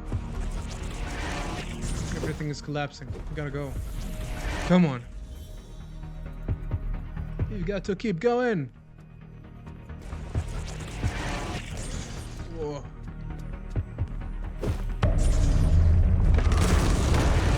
Holy shit. Oh my god. What? Oh, that's us from previous time. Oh my god. Oh, the sound of collapse. Echo from the all direction is distract all distances. In dimensions beyond human perception, shards of time collide with those of space. Numerous waves of peculiar ripples sweep through the corridors, akin to the aftermath of invisible raindrops, falling and stirring. I halt in my tracks. What's wrong? This place. We've been here before. Zero Fall also realizes something. These bookshelves. I see. Do you remember what it was like when we first got here? That time sector is overlapping with the one we're in now. While we can observe them, they can't do the same with us. Can we influence their sector? I'm not sure, but it's worth a shot. Those books arranged in Morse code. Oh, Then, we did the that. people who sent messages to us were no other than our present selves. Yeah, oh my god, dude, how did I not realize that, man? Oh my god, I'm a failure as a time and space lover, man. Holy shit. Wow, a spark lights up in my eyes. If you convey a more precise message to our past selves, reminding them that Erichan is the betrayer and that everything is a loop, would our past selves evade such future? No, they wouldn't, because you already did that, yet we're still here. Let's give it a try. We already did that. Don't trust her. She's a betrayer. All that stuff. We already did that. But it didn't work. It did not work. Oh my god. This is genius. I love this game. So much lore and so much time, space continuum. Holy shit, this is just amazing. God, I love this game. It's so cool. God, I'm a sucker for these stories. Without wasting time, I start arranging the books based on my faint memories. But halfway through, my heart sinks as I suddenly realize the flaw in my naive plan. Every version of me who stood in front of this bookshelf had the same idea. We're all stuck in this tragic loop, just like Oedipus. Noticing my disappointment, Zero takes the book from my hand and continues arranging them. We won't make it. I know, but even so, we should follow what has already happened. Oh my god, bro. Why can't we Otherwise, change it? The space would become even more unstable. Damn. Let's start from there. I remember the codes for those books. With little hope left, I quickly arranged the books following Zero's instructions. As I'm working on sending my message, the peculiar ripple strikes again, as if an invisible hand brushes across the shelves. All the books on the bookshelves shudder, and their position change. Watch out. Blooming from the flames. In the name of Florence.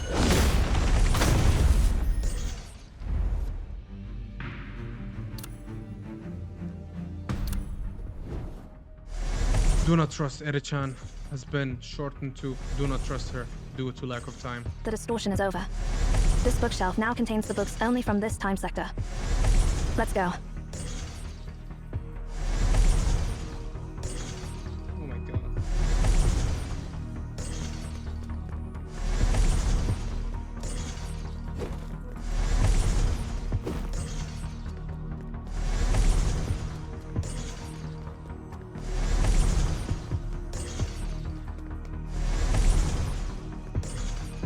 Damn.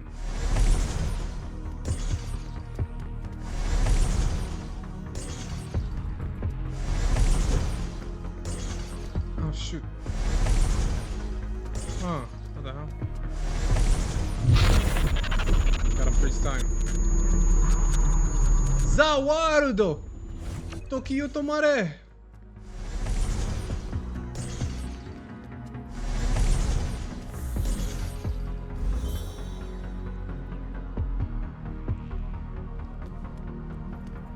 Remember? The second suspicious bookshelf is right here. Yeah. We can proceed here. Oh, there it is. There's the chest. We can't. Why? Do I really have to do it?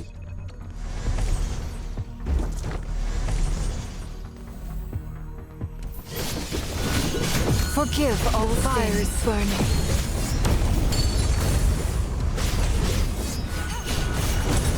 Forgive all sins. We still have one more chance. Whoa, Let's I go. misclicked. This time I managed to leave only a few words before the entanglement ends. Okay. How do I get that?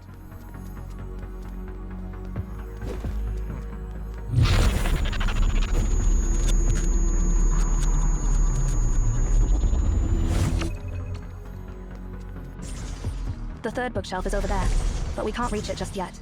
Try activating the console over there.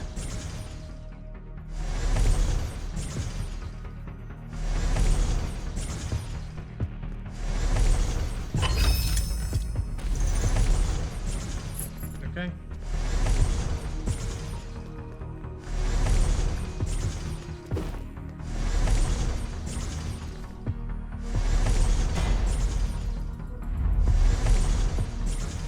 Damn.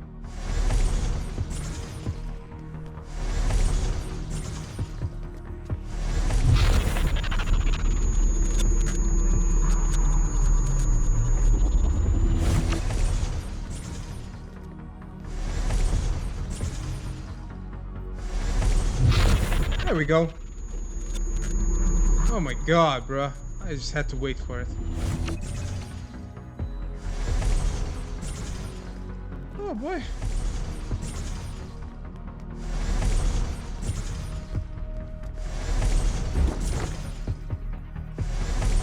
The entanglement has ended. I was intending to leave. Doom is fated. Get out of here. But I only had the time to complete the first half. Zero shows no regret on her face. At that moment, I realized that she already knew how it will turn out, but still entertained my desperate ideas. Even in such a dire situation, what resides within the light cone is destined. Even if we can change the past, it is destined. It's a simple truth, but humans can't resist trying to defy destiny and end up becoming its slaves. Let's keep moving. Yeah.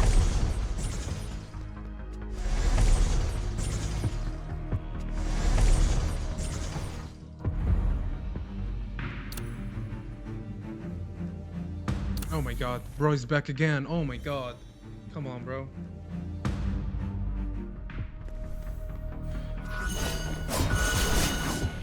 Wait. Oh. Arashan. Fuck. She can't hear us. That's her in another time sector before the library collapsed. Yeah. We can observe them because we are the singularities. Huh? Who's there?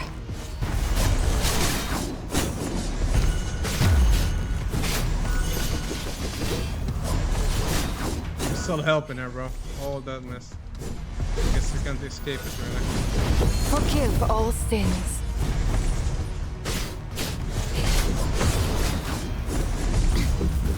Ow, ow, ow, ow, ow, ow, ow. What the hell? That's not fair.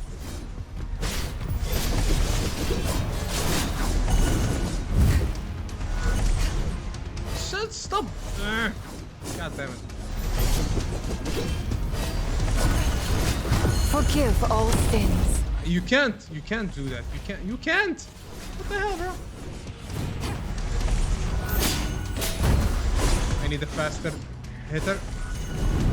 No room for error. There we go.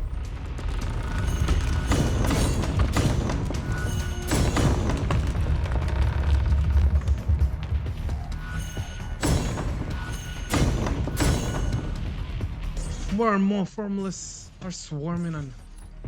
At this rate, Arashan might not make it before our past selves come to help her. Just let nature take its course. If we let Erichan bite the dust here, our whole betrayal thing wouldn't have happened in the first place, and Athens wouldn't have been activated. All the conflicts will be wiped out once and for all. I clench my fist trying to push away memories of the moments I shared with Erichan and her helping hand reaching out to me. I'm sorry, but I'm not following your advice this time. Smash that pillar. It'll hold these things back. Yeah.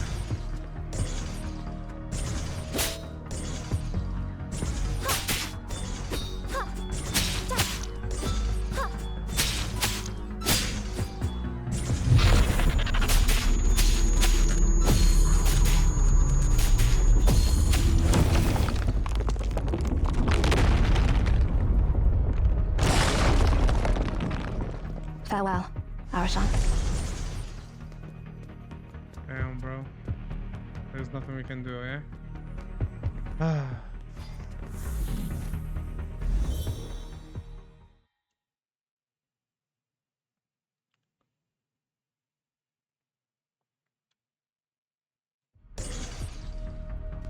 Let's follow Arten's traces and keep pushing forward.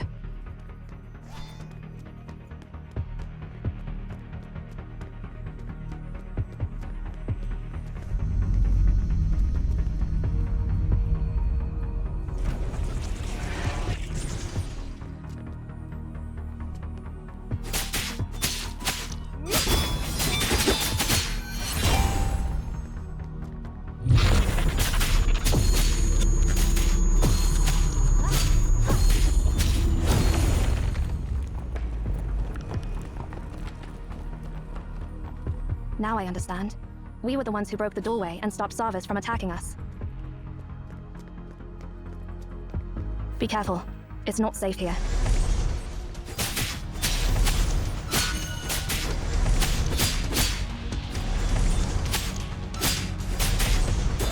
Damn. All time and space is colliding.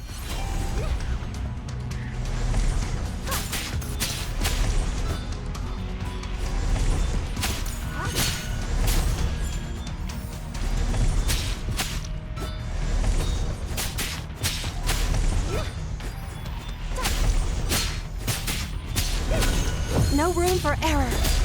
Pluck the heartstrings. Oh, we get to keep you here. Okay, let's do this then.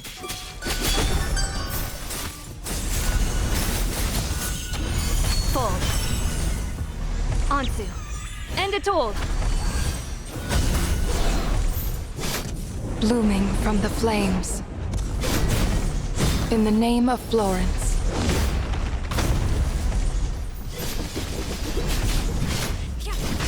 Once again, the ripples caused by the time distortion spread through the surrounding space, making the remnants of the of bookshelves and sculptures tremble. Oh boy, oh boy, oh boy.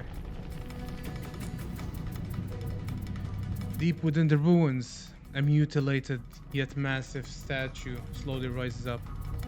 It's none other than Darius, who lost its lower body in the previous battle and fell on the ground.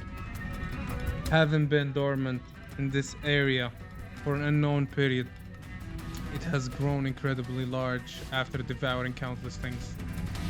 Unlike Erichan, who can only vaguely sense our presence, Darius immediately locks its gaze on us.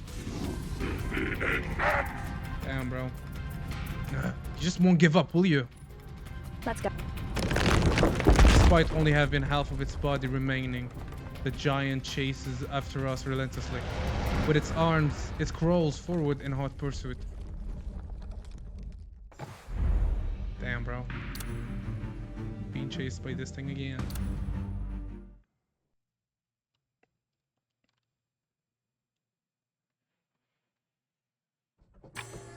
The 9 billion names of God.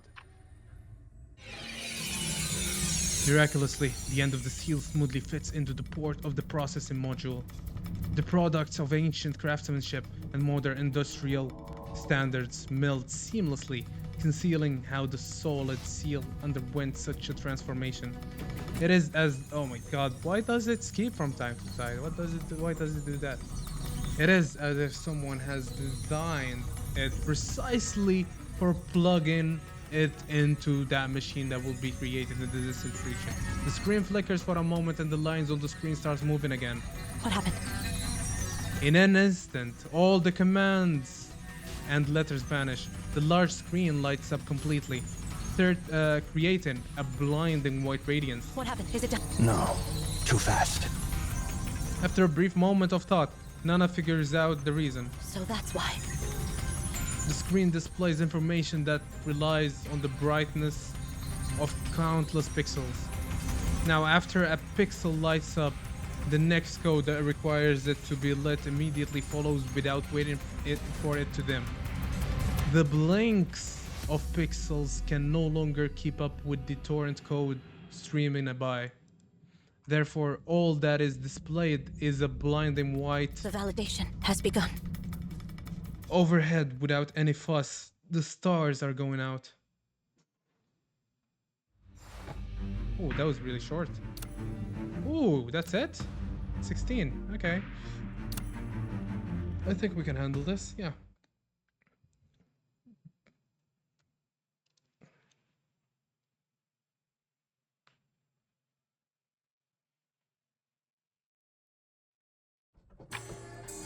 The descending sun. Are we fighting Darius again?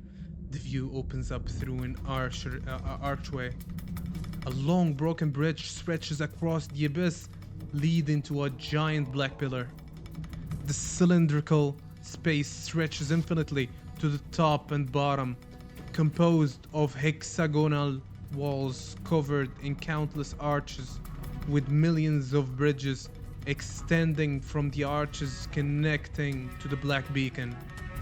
An unknown source of light illuminates the entire space, expect for the dull surface of the beacon, as if declaring its otherworldly origin. Just casting a glance downward is dizzying, while looking upwards reveals the shadows cast by numerous bridges and arches akin to a forest. Everything signifies that this is the source of the Library of Babel, the beginning of eternity and infinity. However, at this moment, eternity itself is as fragile as immortality. The roar of the giant comes from behind. There's no turning back, and the bridge ahead's broken. Prepare yourself. Yep. We fight. Holy.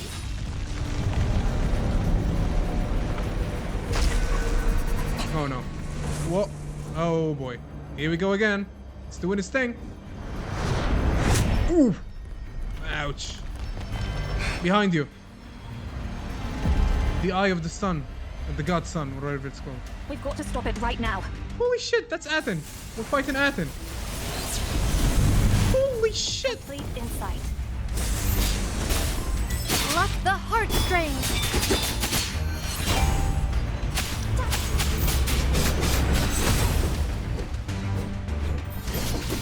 The fire is burning. That's a lot of HP, bro. Fire is Holy burning. shit. Okay. Gotta calm down here, okay? We gotta calm down here, okay?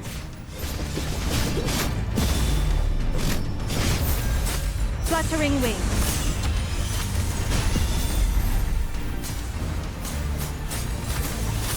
Fluttering wings. Fall. Oh my god, bro, I thought I dodged that. God damn. Alright, healer, help.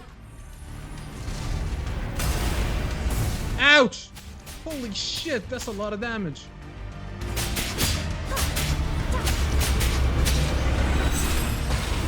Oh my god, bro.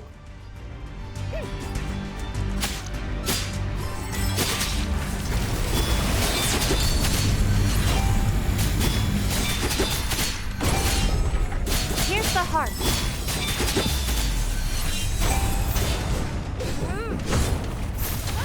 Fall. Oh my god, bro. Holy. A spark of inspiration. Here's the heart.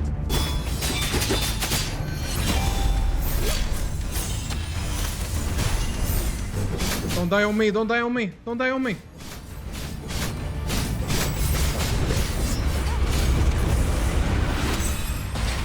What the hell, bro? That was fucking huge AoE, man. Blooming. No, from I the think I used it flames. too early. Will it? In the Yeah, name okay. of Florence.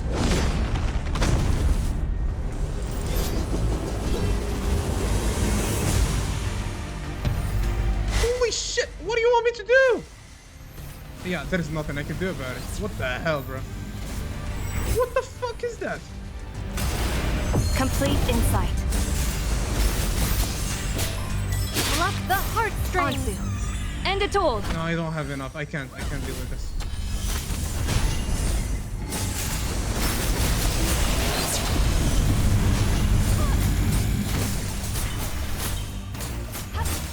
Yeah, I have to restart. I can't.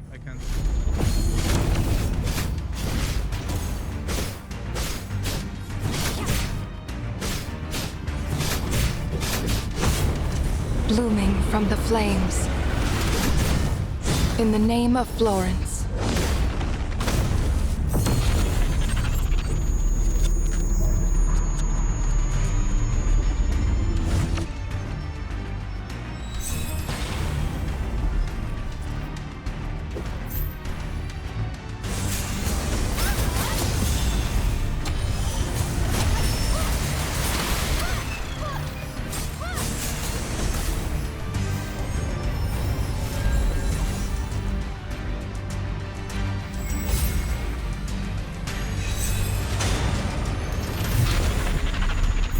Pluck the heartstrings.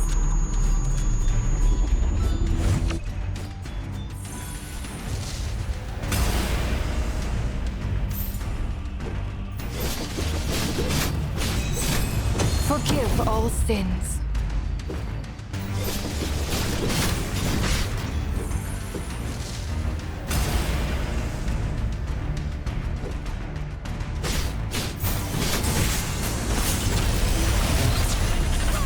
Fluttering wings.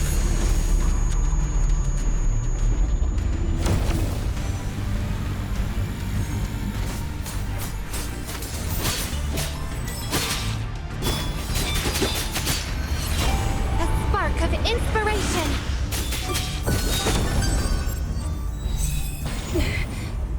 situation has changed.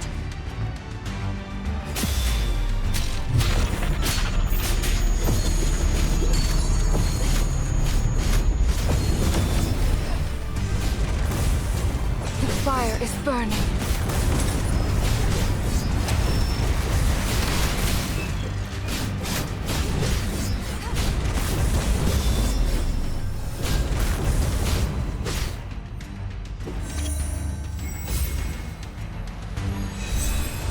Forgive all sins. The fire is burning. No, no, I couldn't dodge. Fuck. Forgive all sins. Oh my god, I got it. I got it. God damn, that was annoying. That was horrible. That was horrible. Holy shit.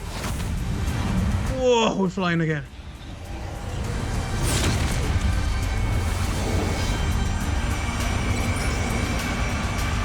It is time. Use it.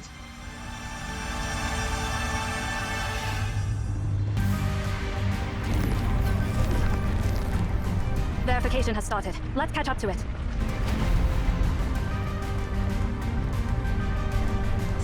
Whoa, wow, okay. Whoa, we're going all out, bro. Get it back. No, you. It's yours. Come on. Holy shit.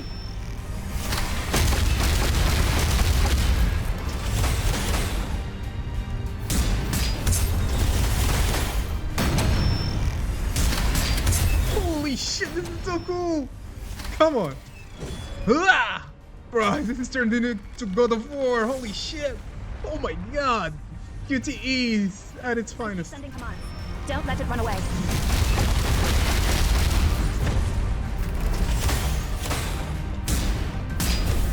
Come on.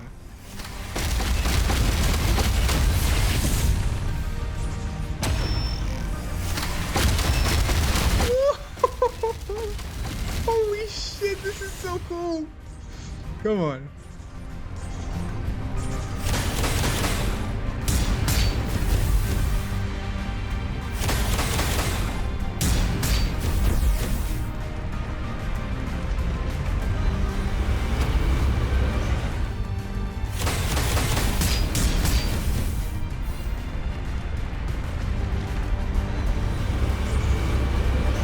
Ora! Ora! Ora! Nice. One more time, I think, yeah? Or not. Damn, bro. A peculiar ripple emanates from Zera's wand. It is a vortex formed by glowing characters. The library is listing and outputting all possible commands. Surrounded by the infinite characters, Aten's movements are stagnated for a moment. But the next moment, it aims its muzzles directly at us. Instantly, the blazing radiance swallows all my senses and sears directly into my retinas. However, I feel no pain at all. It's as though my nerves has been burned to ashes before any signal can reach my brain. Zero becomes a tiny silhouette in the depths of the radiance and then gets swallowed up. The blazing sun that once raised Ethaton to the ground, the plague that once set Ephratat ablaze, lights up once more in the depths of the Library of Babel. However, that is not the end.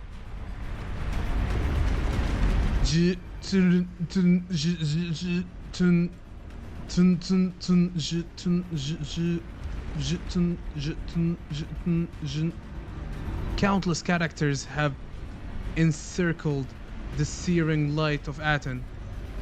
The characters flow unceasingly, as if they were the mighty river of Memphis. Little by little, drop by drop, the characters merge into a magnificent waterfall that rushes down in an instant. What happened in the past is once again reflected in the present. The united prayers from the people of Memphis and the infinite divine words generated by the processing modules, vocabulary, phrases, dictionaries, great books, enough to consume the lives of millions of mortals if recited by mouth, whirl through the infinite room of the Library of Babel. The chants from the people thousands of years ago are echoing loudly. There is always a command that harnesses the god. Suddenly, all incantations stand still, and with it comes a silence as if time stands still. Amidst the silence, the light in front of my eyes gradually dissipates.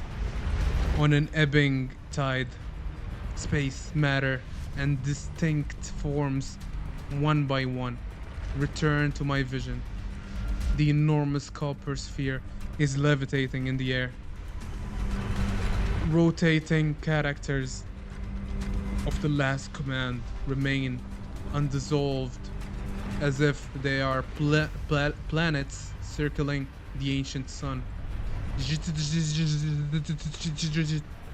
Bounded by the elusive divine words, the god of unknown creation is shackled. Verification successful. Arten has stopped. At that moment, I finally understand why Sarvis was so joyful when he met us for the second time. This must be the same scene as when the star of Infrata was finally extinguished. Some tiny rustling echoes break in the silence. It is as though time, which has remained still for so long, has begun to flow again. I look up in the direction of the sound. Incredibly high above, there is dust falling apart against the light. No, it is not dust.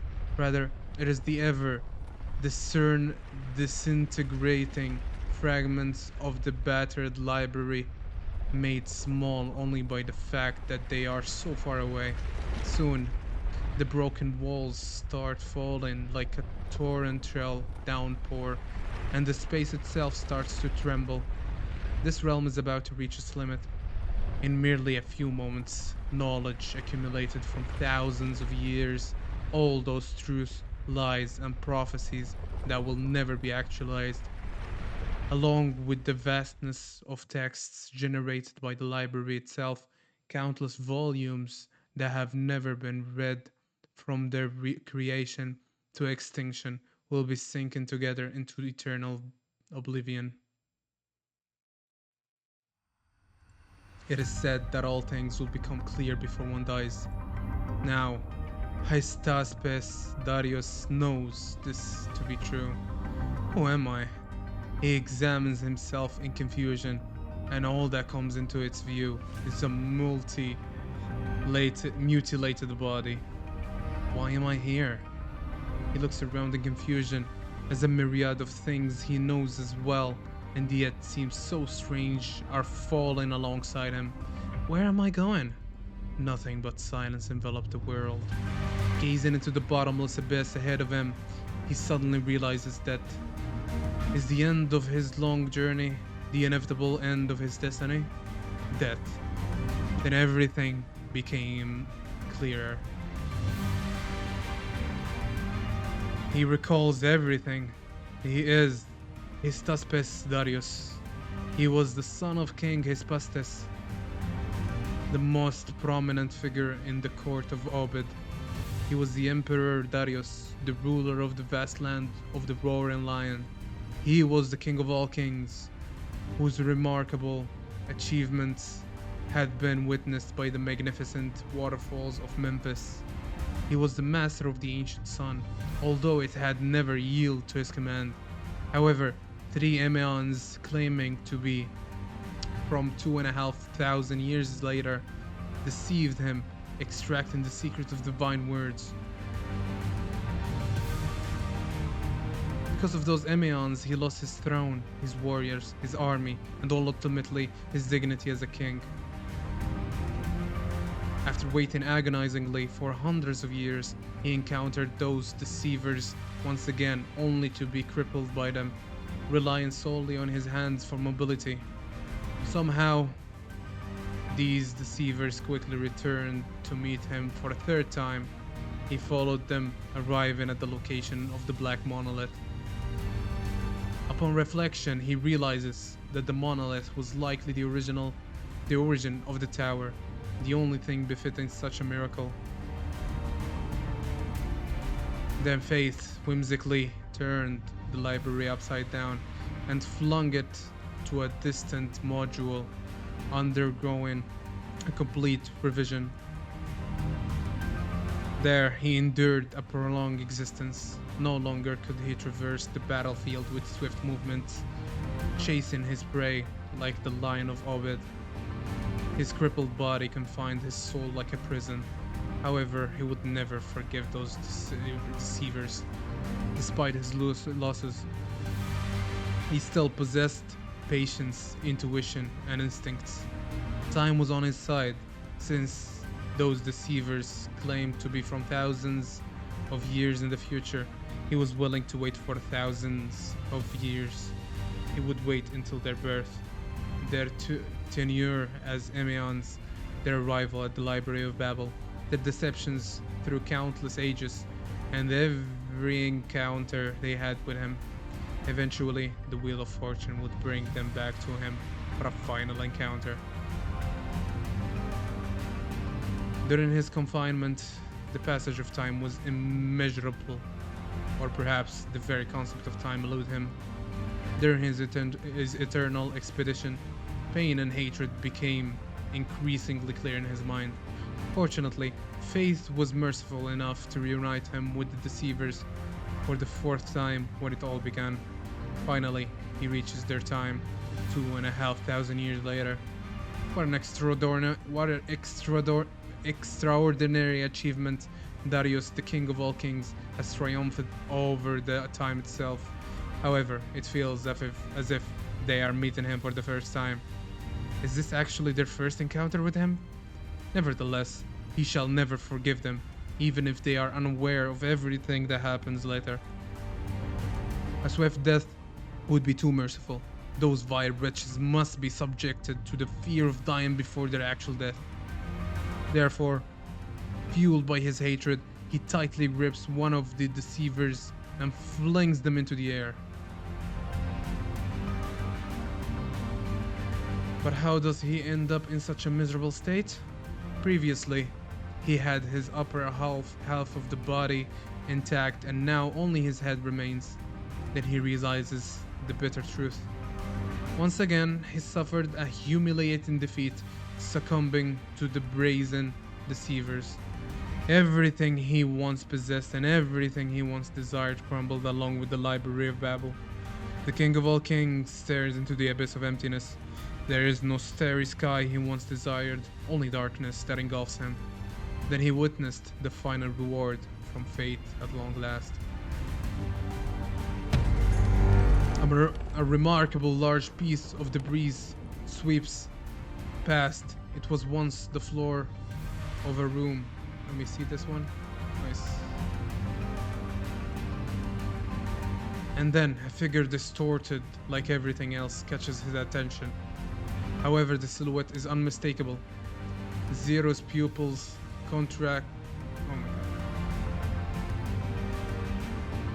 dramatically. What she sees is none other than the giant that attacked me when I first entered the tower and supposedly got obliterated by Zero.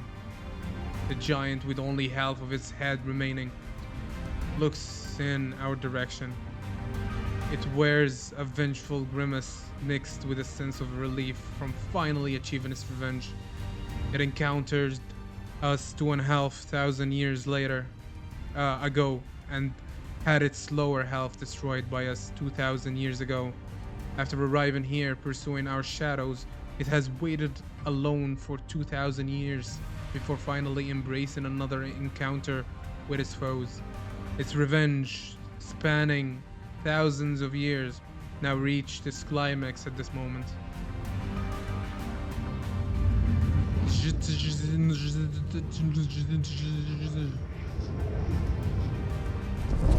The spell dissipates and the characters surrounding the ancient sun quickly fade away. Oh my god, it activated again? The radiance on Aten dims at that moment. The lines on its surface resemble embers emitting an eerie hue. Like a dying breath, the enormous sphere begins to collapse inwards. Zero immediately reacts and starts to repeat the command. However, it is too late. Shoot. The lines crumble and the light dissipates. Before the dying star meets its demise, its thick plasma atmosphere free falls towards its core under the force of gravity. This is what happened, is happening, and will happen to Aten. Its mass continues to compress, its shell converging to its limit until finally there is a momentary pause. Inside the ancient nuclear reactor, the atomic structure shatters. An unfathomable energy violently smashes the confinement that has lasted for thousands of years. It is as if a supernova is erupting. Surges of light and heat flood the entire realm like an ocean. Well, let me tell you a story. A story about the sun. Once, there were prisoners who had been living in a cave, bound and facing the cave wall since they were children. They couldn't turn back, see the exit of the cave, see themselves, or see the other prisoners. For the rest of their lives, all they could see was the wall in front of them. Beyond the cave, the sun shone brightly, and its rays illuminated everything. The objects outside the cave, favored by the sun, cast their shadows on the walls of the cave. The prisoners saw these moving shadows, mistaking them for real creatures. They believed that those shadows constituted the real world. They even devised a set of laws for the movements of these shadows, predicting what was to come. One day, however, these prisoners broke free and walked into the world beyond the cave. What do you think will happen when these prisoners finally see the real sun? You don't need to answer my question. Once you leave this place, you will forget this conversation with me. But it doesn't matter, because you will witness everything with your own eyes. You will encounter those prisoners, and you will see the real sun. We will meet again at some distant point in the future. Farewell, Outlander.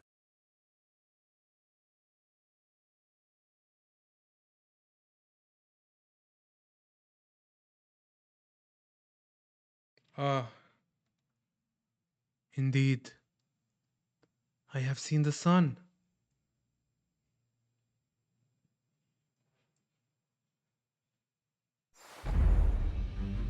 That was fucking awesome. Holy shit, that was so good. Wow. That was insane, man. Wow, that was so good. Damn. Let's continue.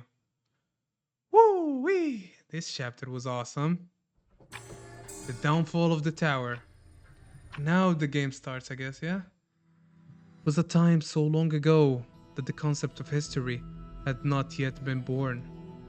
In the fertile land between the two rivers, a civilization called Obed emerged.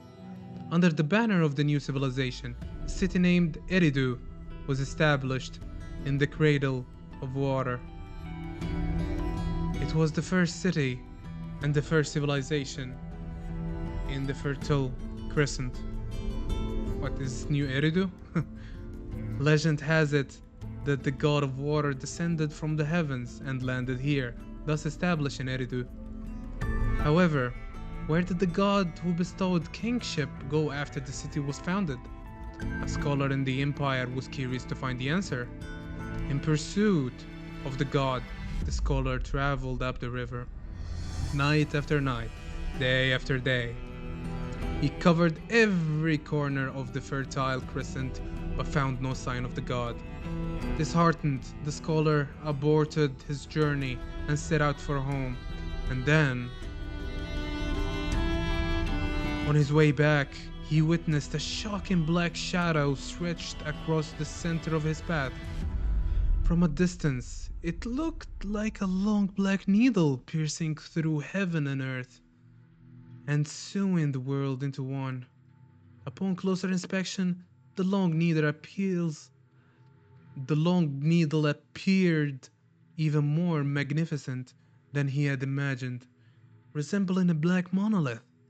The monolith is incredibly smooth yet devoid of any shine, resembling a piece of mirrored night, blending the contrasting concept of brightness and darkness. Its grandeur, loftiness, had never been witnessed before, and would not be witnessed ever again in the future. All the most skillful works made by imperial craftsmen paled in comparison to 1 millionth of it. Where did it come from? Who created it? Why is it standing here? The world remains silent in the face of the scholar's questions. The monolith, like a riddle thrown down by the gods from the heavens, silently loomed over the scholar. Despite his awe and reverence, the scholar, driven by his desire for the answer, he touched the monolith. Oh boy. Suddenly, the monolith emitted a flash of white light. Heaven and earth, along with mountains, rivers, and roads, vanished from his sight along with the monolith. At that moment, he caught a glimpse of an indescribable circle of light. It was an abstract shape that would have eluded any scholar's comprehension. He vaguely realized he had encountered a higher being. But the glimpse was fleeting, and everything disappeared once more. In its place, a peculiar room materialized. The room existed both within and beyond his understanding. It was a square room, constructed of mud bricks. Unlike any others, and unlike any other building material known to the scholar at that time. For some reason, in the center of the room stood an empty shelf, a reed, pen, and countless clay tablets. Who built this room, and who left those tools here? The scholar had no time to ponder. The empty shelf must be filled. Just as every question must have an answer, the scholar's mind became consumed by the single thought, as if the gods behind the riddle were whispering in his ear. Hence, the scholar embarked on the task of recording his life's insights on the clay tablet using the reed pen. He wrote with unwavering duty. Once he finished the first clay tablet, he placed it on the stone shelf. However, the feeling of emptiness in the scholar's soul remained unresolved. So he raised his reed pen and continued writing on the second clay tablet. The clay tablets were inexhaustible, and the reed pen never wore out. The scholar wrote for an extensive period, oblivious to exhaustion, hunger, and the passage of time.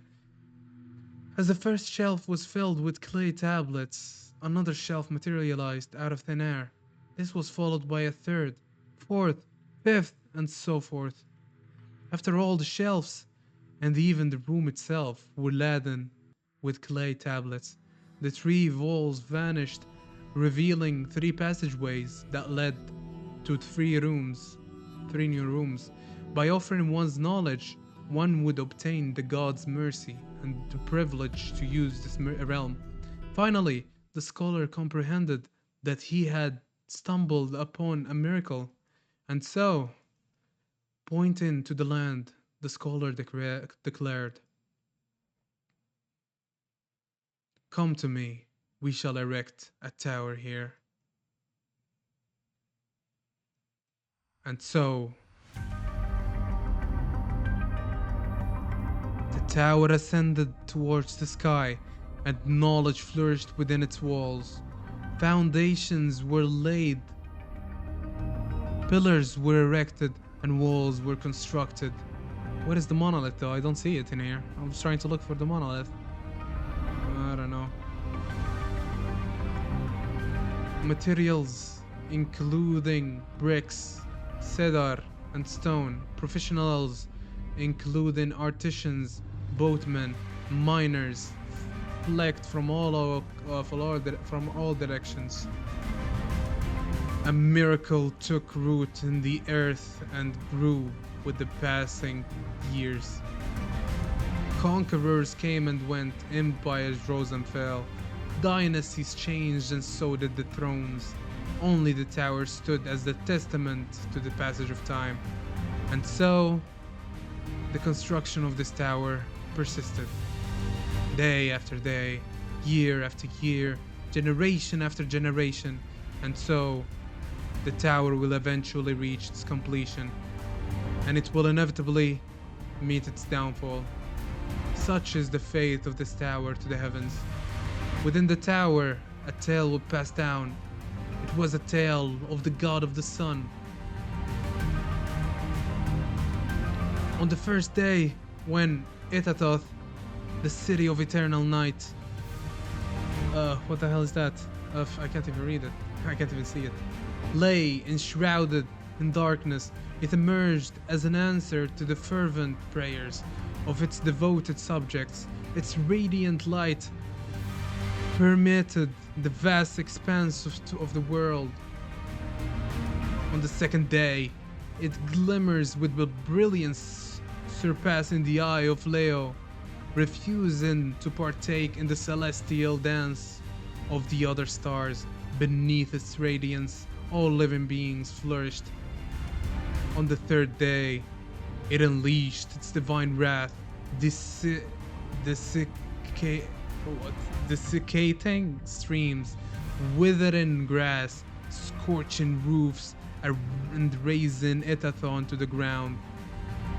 On the fourth day, news of its awe-inspiring power reached the king of all kings, who retrieved it from the river and presented it within the tower. The immortal army embarked on its ultimate expedition, driven by a thirst to unravel its secret immortality. On the fifth day, it transformed into the undying star about the Philistine Sea. Witnessing its splendor, the three sages from the east hastened on a pilgrimage to Ephrata to pay homage to it. My throat is dying, oh my god. On the sixth day, it was retrieved and returned to the tower by a maiden who understood her destiny within the cosmic tapestry that held the answers to all questions. The star concluded its final luminous journey. On the seventh day, the eternal sun was extinguished and the tower crumbled, bearing witness to the god's eternal departure from the mortal realm. From that moment onward, the universe stood bereft of deities and guiding laws. Consequently, divine retribution ceases to manifest. Wow. Damn, bro. The history of this tower is insane. Oh! The epilogue.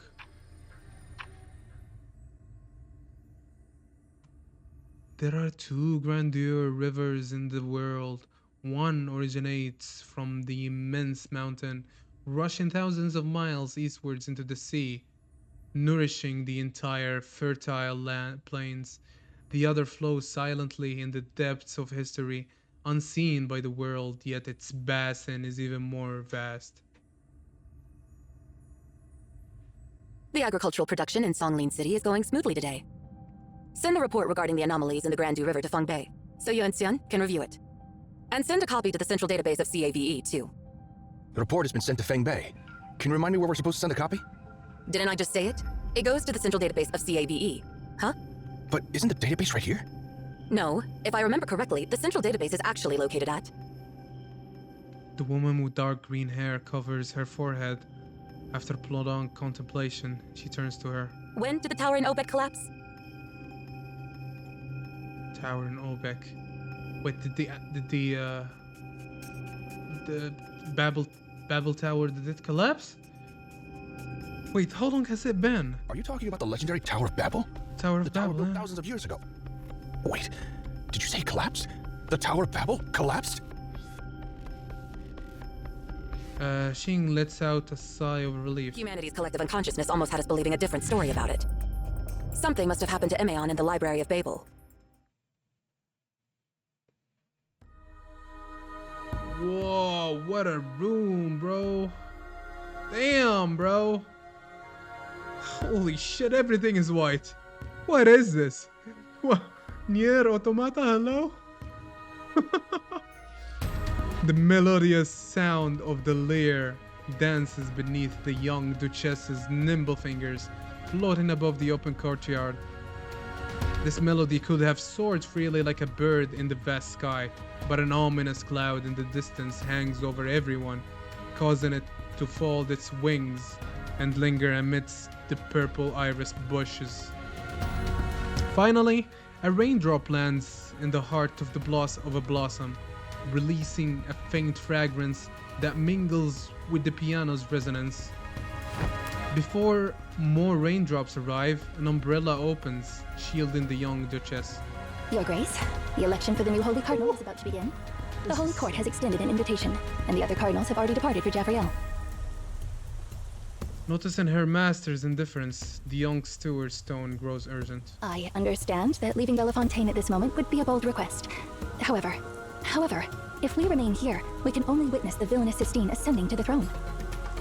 The melody abruptly ceases. Florence raises her hand, although she does not direct her gaze towards her loyal steward. We will depart, Asti. Have you finally made your decision, Your Grace? Joy briefly flickers across Asti's face, but then she realizes that her master is not looking towards Javriel, the Eternal City, but rather... It is time to fulfill our oath. Oh, the oath from 2,000 years ago, yeah? Florence mutters, staring at the dark clouds approaching from the east. By the way, aren't you worried about what will happen to the library after a tense explosion? What a silly question! Can a star exploding really mess up the whole universe? You know what I mean, right? Yeah, I get it, but honestly, it don't really matter. The only thing it messes up is the original module of their time sector, so basically, it'll only block their entrance. The only thing that might affect our time sector is the ripples from the aftermath, but once those ripples settle down, everything will go back to normal. Plus, even if their entrance is gone, they can just make a new one. As long as the beacon is still there, they make as many entrances as they need to. Why did you say all that stuff to them earlier? I was just messing with them. Oh, you mean the last sentence, huh? May we meet again in the future. It meant what it meant. I had a feeling that we'd run into Seer again in the future. Perhaps in the future? No, perhaps we've already met in some time sector. Well, who knows? Anyway, stop distracting me with such useless stuff. I've got to update the new routes of the library on my map. Dust swirls as day turns into night, blurring the line between sky and earth. Several figures emerge from the haze. The leader steps on the remains of what was once a tower, now reduced to broken walls. The fragile bricks crumble at the slightest touch, turning into scattered dust in the air. That's the tower. It's all crumbled down. Holy shit. What is the monolith though?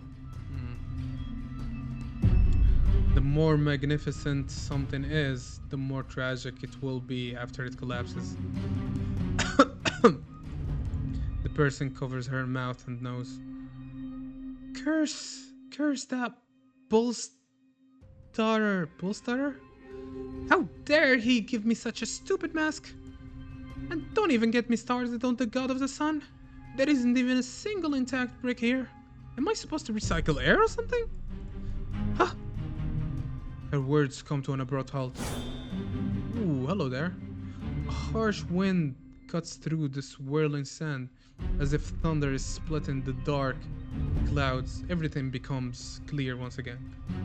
Gradually, the figure of a tall woman becomes visible. Well, look who we have here. Filthy rats from Nemesis. Now, okay. The woman closes her fan, making a sharp sound that catches everyone's attention. Still standing your ground, huh? So, you want to face me head on? Well, I don't have all day. Let your mercenaries come at me together.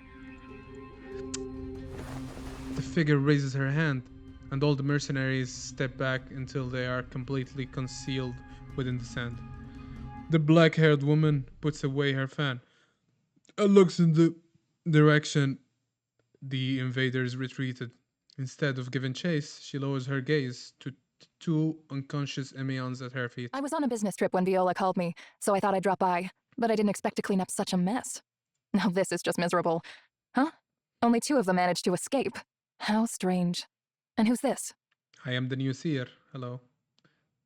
Zantan furrows her brow as she sees the stranger being shielded by the young lady. Thanks to Zero's protection, the Outlander does not seem to have any serious injuries, except for a bit of blood on the forehead. I'll just take them back to Chen. Okay, we're going to Chen. Nice. And that is chapter 3. It was amazing. It was so good. We got into time travel so hard. It was so good. Oh my god, I love this chapter so much. It just got better and better. Oh my lord. Oh man. An explorer? Huh. I'll figure this out myself. Anyway, guys, that was awesome. I gotta go rest up. I need to drink some water, and yeah, my throat is sore. Anyway, guys, if you like, share, subscribe, you know the rest, and I'll see you in the next one. Peace out. Bye bye.